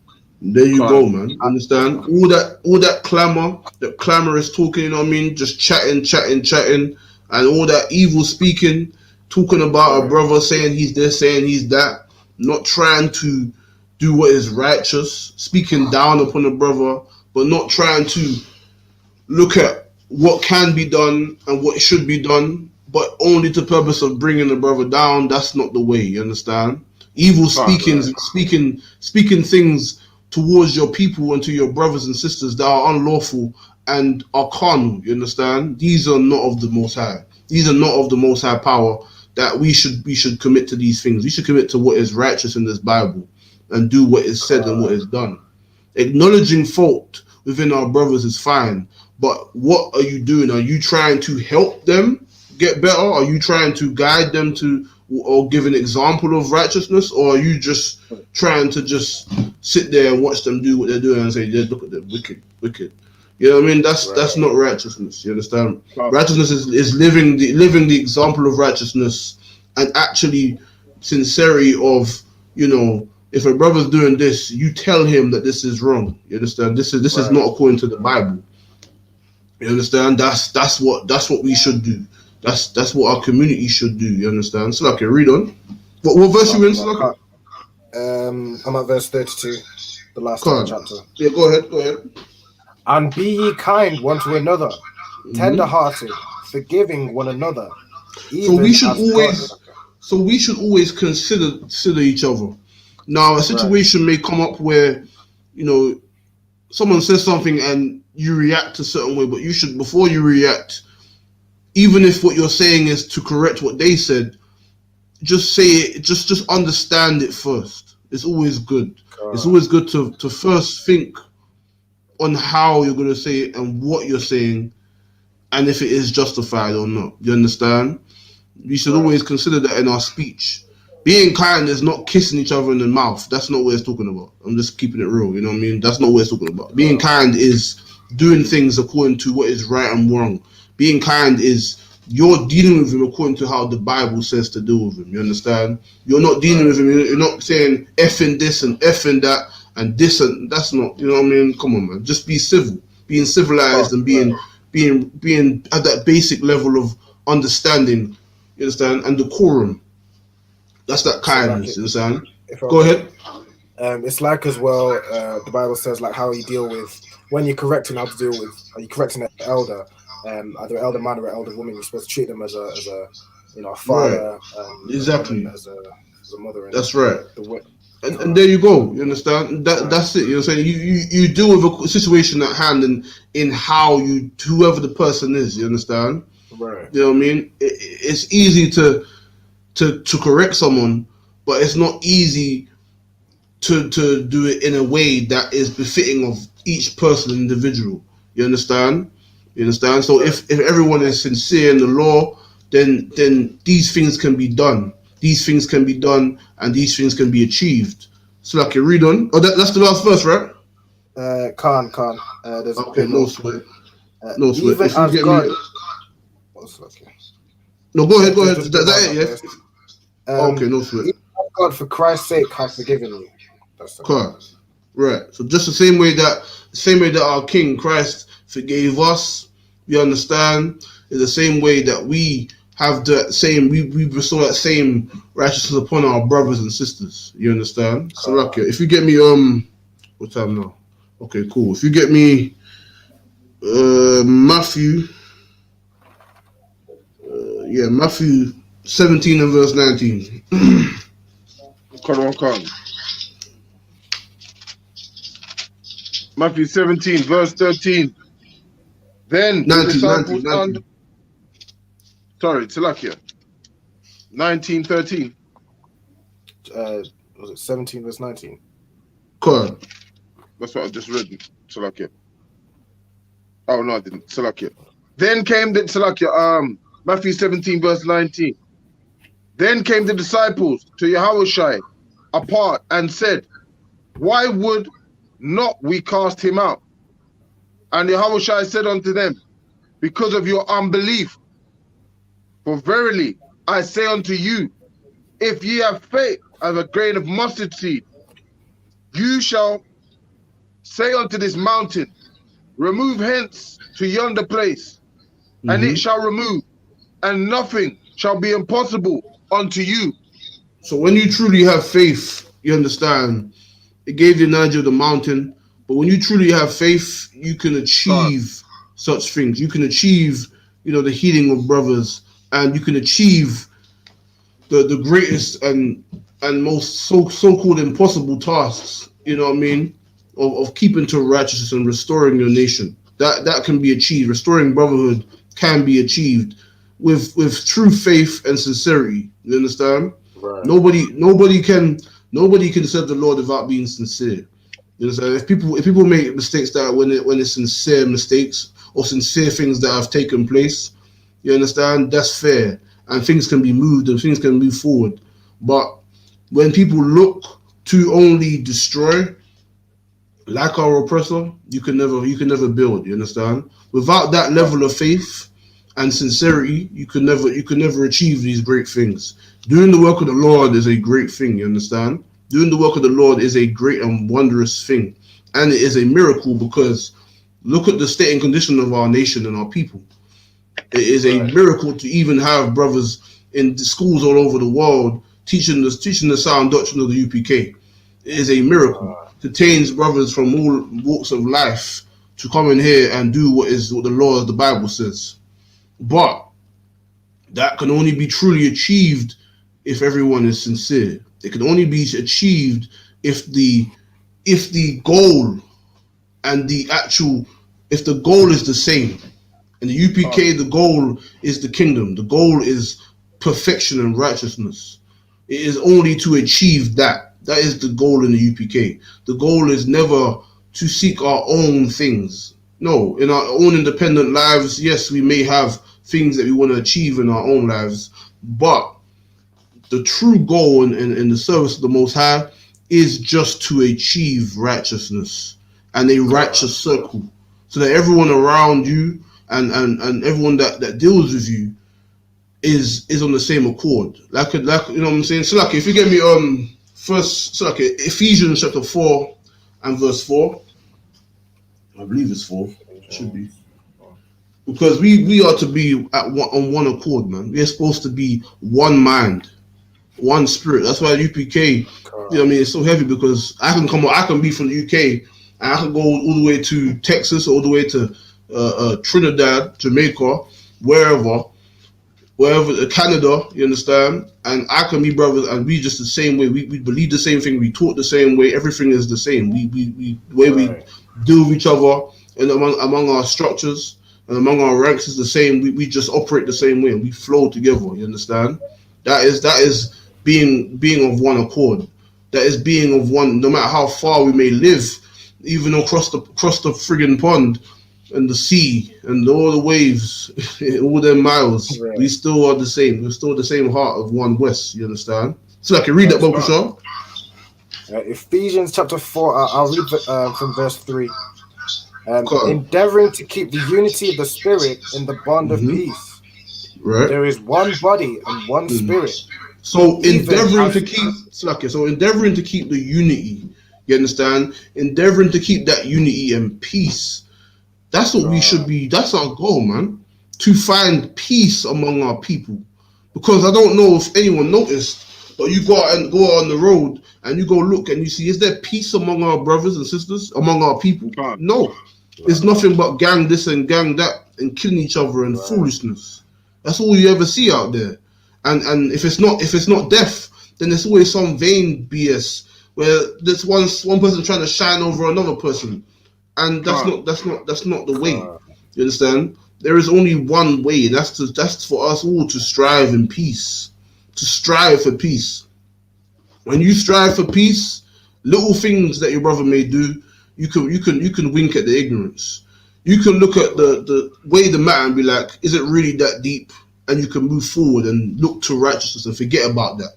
Literally forget about it, meaning you're not thinking about it, it's not on you, it's just like, oh, whatever, we're here to do the work of the Lord. That is to striving for peace. Striving for peace among brothers is one of the many miracles in the Bible that we find in the UPK. When you find peace among your people, when you can be around a big hotel room, not a hotel room, so like a hotel full of your brothers and sisters, and you're all on the same accord. You understand? That can only be achieved through the Bible and through the sincerity of the Most High. Sincerity in the service of the Most High. You understand? When you can have peace among your brothers, that's when you truly are trying to serve the Lord. When you're trying to find peace, and there is no secret agenda like in the world where you find our brothers dealing with. There's always some agenda trying to get up on the next brother, or some agenda to get at your brother or to find fault with him. That's not trying to strive for peace, because in the world, every man was for himself. In the world, that's how it was. Every man for himself. You couldn't even trust anyone to your left or to your right. That's not how it's supposed to be. And the truth is about striving for peace and that unity, so that we're all in the same accord. So like you read on. There is one body and one Spirit, even as ye are called in one hope of your calling. You understand? There is one body. You understand? That one body today is the UPK. That's where the Lord has given his name. That's where the Lord has given a place for his people to serve him, man. You understand? That's that one body. And that's that one body today, in today's terms. You understand? Back then it was with the disciples of Christ. You understand? But today it's here under command of YAHANNA, waiting for our King to return. And we are to keep that unity with the same accord. We speak the same thing. We say the same thing. We speak the same doctrine and have the same spirit of the Lord and righteousness. We don't look to find fault in one another or to find malice or strife in one another. We look to find only brotherhood and strength, not to increase problems among one another. We're supposed to find unity and strength. Is that it on that? Khan. Okay, no sweat. All right, so what's the time now? All right, no sweat. We've got some time still. If you get me Ecclesiastes chapter 4 and verse 9, Bob Kishar.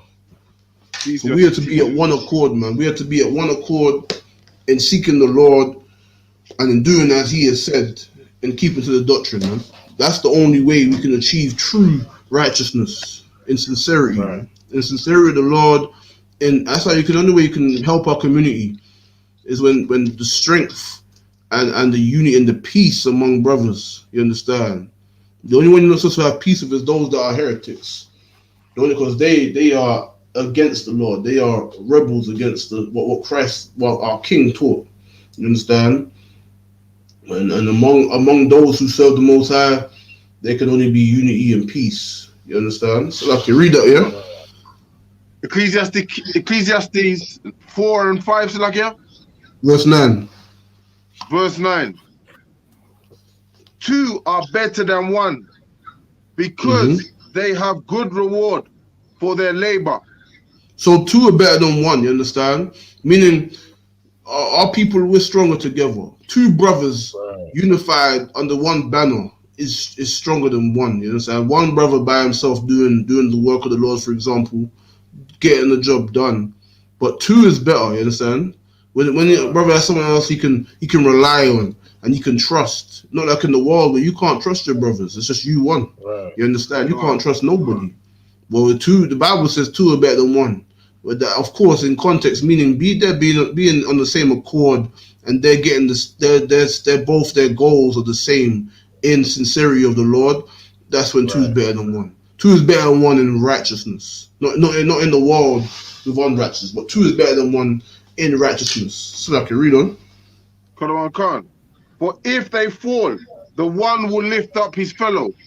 But woe to him that is alone when he falleth, for he has not another to help him. When he falleth, you understand, there is one to lift him up. That's brotherhood. That's brotherhood when there's someone you can look to help you when you're down, and vice versa. And it said, woe to him that falleth alone. Because why? There's no one to help him. There's no one to help him in his time of need and his trouble. Because there is no one that he can trust. There's no one sincere enough about what he's about to help him. And that's so heavy to the world we live in now, and with our people.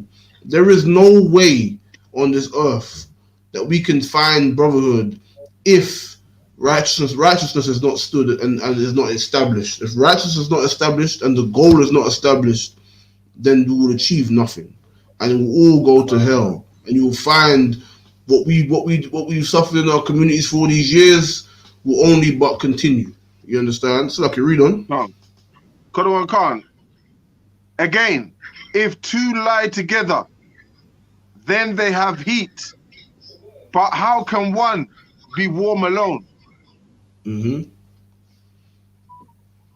And if 1 prevail against him, 2 shall withstand him. And threefold cord is not quickly broken. So now a threefold cord, you understand, like a braid or a rope, you understand? It is a thick rope because it's got so many cords.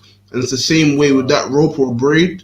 It's the same way with brothers. When there is more brothers around on the same accord to help out each other, and they're all vibing together and all on the right accord, and they're all together and unified, and they help each other, that is when you'll be strong.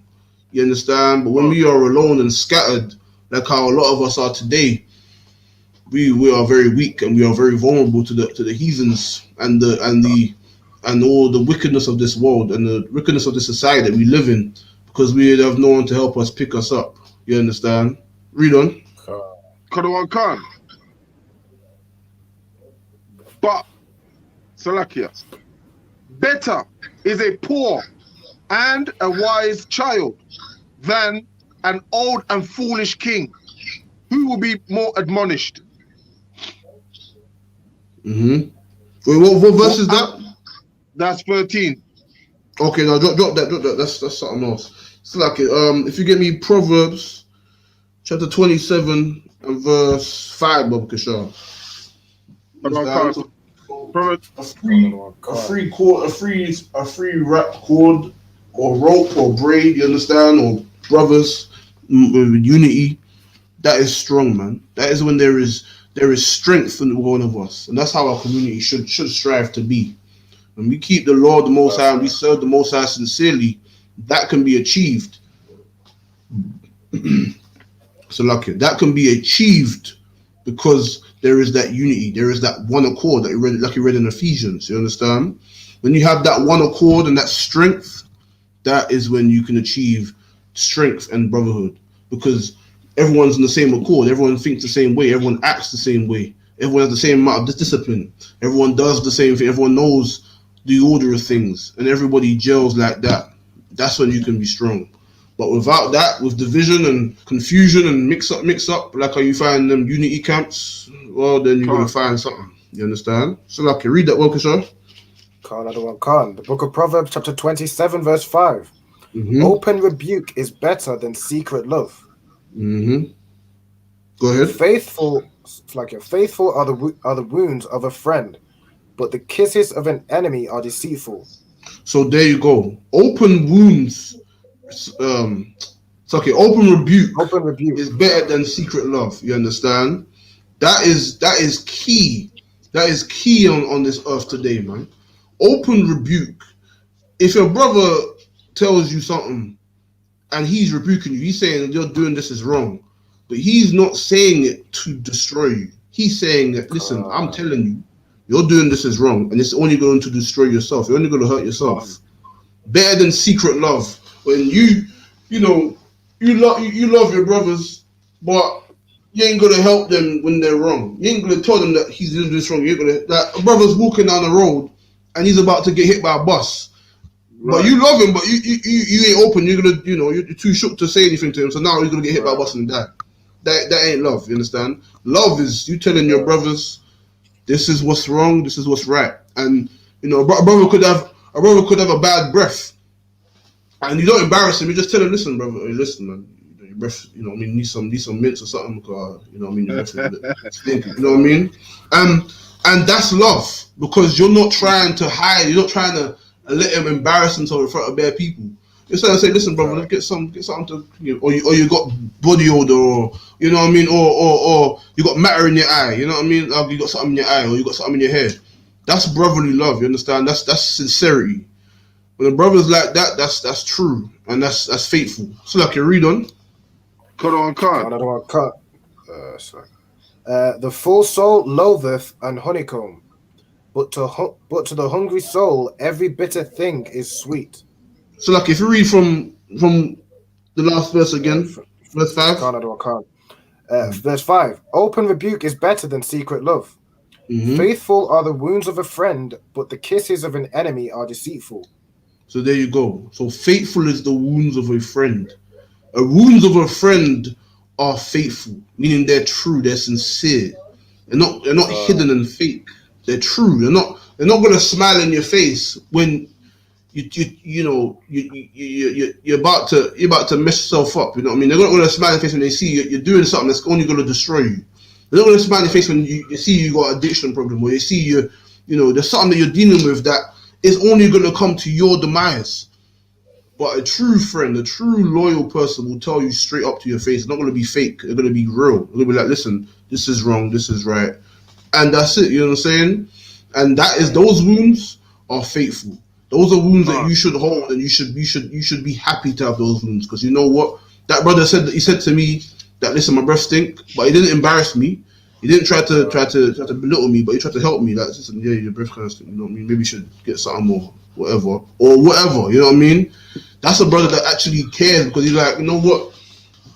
Yes, it may embarrass him for me to say it to him, but it's better that I say it to him and I'm his brother and he can trust me, rather than someone who don't know him and don't care about him and will just laugh and cuss him off. And then there'll be a crowd of people who you don't know in the public, and then walk on the road with your breath stink, and then everyone's like, damn, and then you get embarrassed. You went through the whole city, and just embarrass yourself.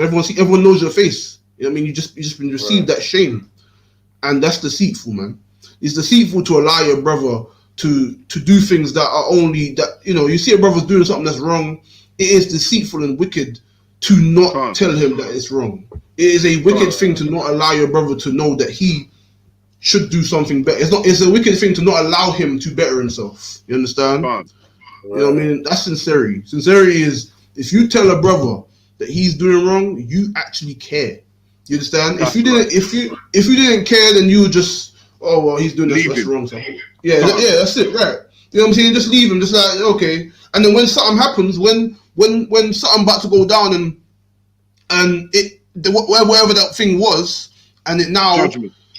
it happens where that brother is suffering and he's reaping the benefits of not being told what he was doing was wrong or not being corrected. Now he's gonna face something, and it's like when something happens, now you're gonna say, well, that's wrong, but you didn't tell him that. You know what I mean? You're saying something's wrong. You say it after when it's like it's too late, but then at the time when you could have prevented it, you should have said, listen, man, just don't do it. Like, you do this, you do this, you do that. Help him out. You know what I mean? Those are the kisses of deceit, man. Those are deceitful kisses, man. You understand? So I can read on. Khan. The full soul loatheth an honeycomb, but to the hungry soul, every bitter thing is sweet. Go ahead. As a bird that wandereth from her nest, so is a man that wandereth from his place. So there you go, man. You understand? A bird that wandered from her nest is a man that wandered from his place. Meaning, wandering from his place is doing right. You understand? Wandering from his place. If you leave, like if that bird leaves the nest, the eggs are there. They're vulnerable. You understand? That you can't be protected. And now the same with a man. If he leaves a certain place in his life, there's a vulnerability that's there, and he cannot be protected at that time. So, like, if you read, what verse was that? That was verse 8. Okay, so like, if you just jump to verse 17, Bob Kishaw. Khan. Verse 17. Iron sharpeneth iron, so a man sharpeneth the countenance of his friend. So there you go, man. That is iron sharpeneth iron. And iron sharp, that is friction, man. That is proper work, man. You know what I'm saying? That's like blacksmith working in that forge right there. But listen, that when after all that work and all that, you know, that fire and that water and all that sharpening of the blade, now that sword is great and glorious. You understand? And all of that rusting and sharpening it and putting in that work and that fire and the water, that's the correction. You understand? The fire and the water is the correction. It's not easy. It's gonna be hard, but you know that's sincere, because when you commit to those things and you follow to what, so it's like a brother coming in the truth. You know what I mean? If he comes into the truth and he's lived a life where everything is, you know, whatever, and he's got all these rules now, and it's like you can't do that, you can't do this, you can't do that, and then now it's gonna be hard because he has to change and he has to get out of his bad habits and all this and all that, and then, but at the end though. Look at the end result though. Now all those things that you used to do before, now those things are away, man. Now you become stronger, and because you're better now. Next brother can be better. You know what I mean? And that's the truth. Iron sharpeneth iron is the truth. When brothers get corrected, that is that is the love and the brotherhood of the truth, man. Because brothers coming out from the world, they need that, man. They need to be retaught again. You understand? Exactly. And that is the work of the Lord. That is what it is. Because the final end is that sword is going to be powerful and strong. And it can fend for itself. And now it can help others. You understand? So like what verse was that? What verse? You saw 17. 17. Khan, if you read on Bob Kusha. It's like a Proverbs. You're on 9 now, so 10, you're 9 or 27 and it'd be 18. 17. So after 17, isn't it? 17. So got it. Whoso keepeth the fig tree shall eat the fruit thereof. So he that waiteth on his master shall be honored. Right. No, that's something else. But no, okay, that's to what. But you understand, that's pretty much the time.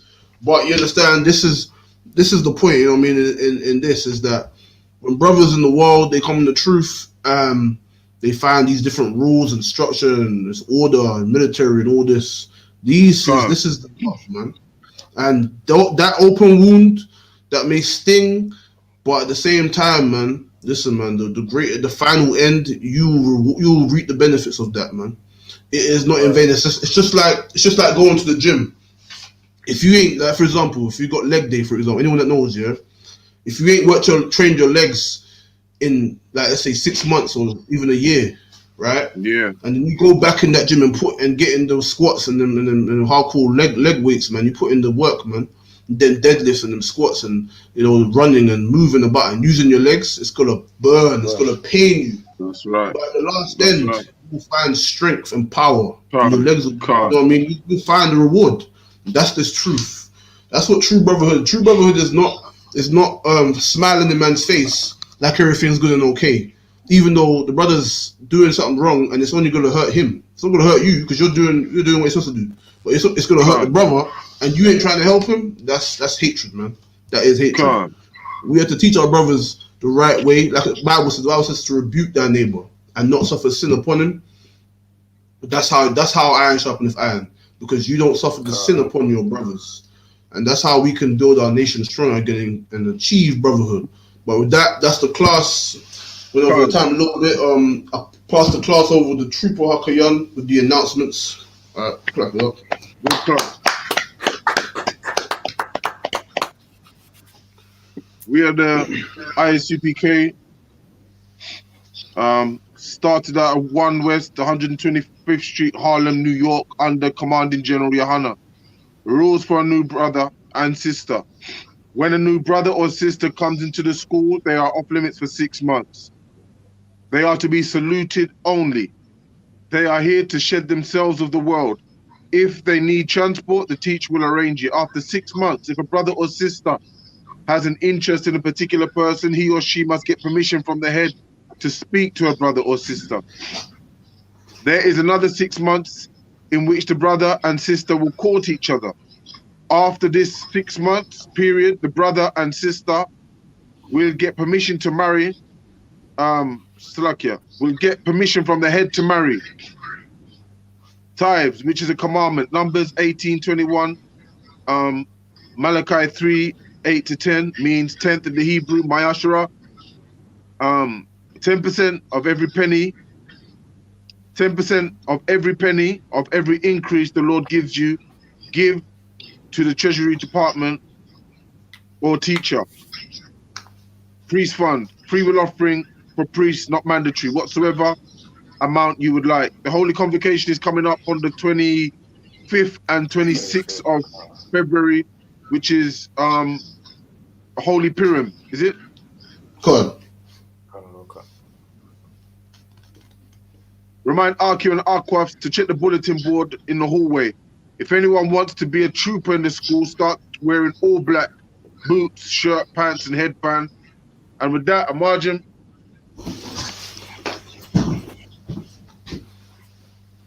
We say the Lord's Prayer in the Hebrew first, and then in the English. Abanawa. Abanawa. Shabbat Shemayim. Shabbat Shemayim. Kodash. Kodash. Kodash. Hayah. Hayah. Hayah. Shamka. Shamka. Yahweh. Yahweh. Malakwafka. Malakwafka. Taba'a. Taba'a. Ratazaka. Ratazaka. Hayah. Hayah. Aisha. Aisha. Barataza. Barataza.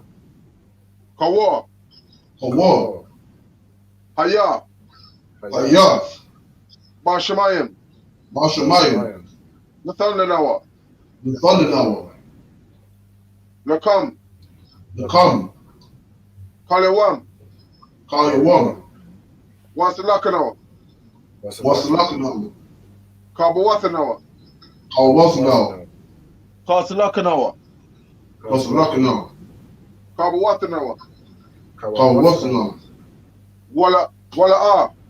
Wala'a. Taba Irona. Tabi Ainawa. Banasaya 1. Banasaya 1. Abol. Abol. Hawashinawa. Hawashinawa. Mayan. Mayan. Rai. Rai. Kaya. Kaya. Laka. Laka. Amalakwa. Amalakwa. Wala Allah. Waha Allah. Wahaparaf. Waha Paraf. La Iwalamim. La Iwalamim. Amen. Amen. And in the English, our Father. Our Father. Our Father. Which art in heaven. Which art in heaven. Which art in heaven. Hallowed be thy name. Hallowed be thy name. Hallowed be thy name. Thy kingdom come. Thy kingdom come. Thy kingdom come. Thy will be done. Thy will Thy be will done. be done. In earth. In earth. In earth. As it is in heaven. As it is in heaven. As it is in heaven. Give us this day. Give us this day. Give us this day. Our daily bread. Our daily bread. Our daily bread. And forgive us our debts. And forgive us our debts. And forgive us our debt. As we forgive our debtors. As we and as we forgive our debtors. And lead us not. And lead us not. Into temptation. Into temptation. Into temptation. But deliver us. But deliver us. But deliver us. From evil. From evil. From evil. For thine is the kingdom. For thine is the kingdom. And the power. And the power. And the glory. And the glory. And the glory. Forever. So be it. Forever. So be it. And with that, salute.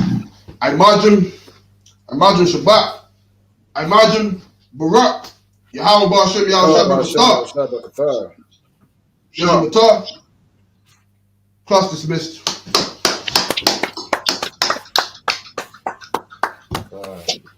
Yahweh Ba'Shem Yahweh Shabbat. Shalom, Yahweh Shabbat.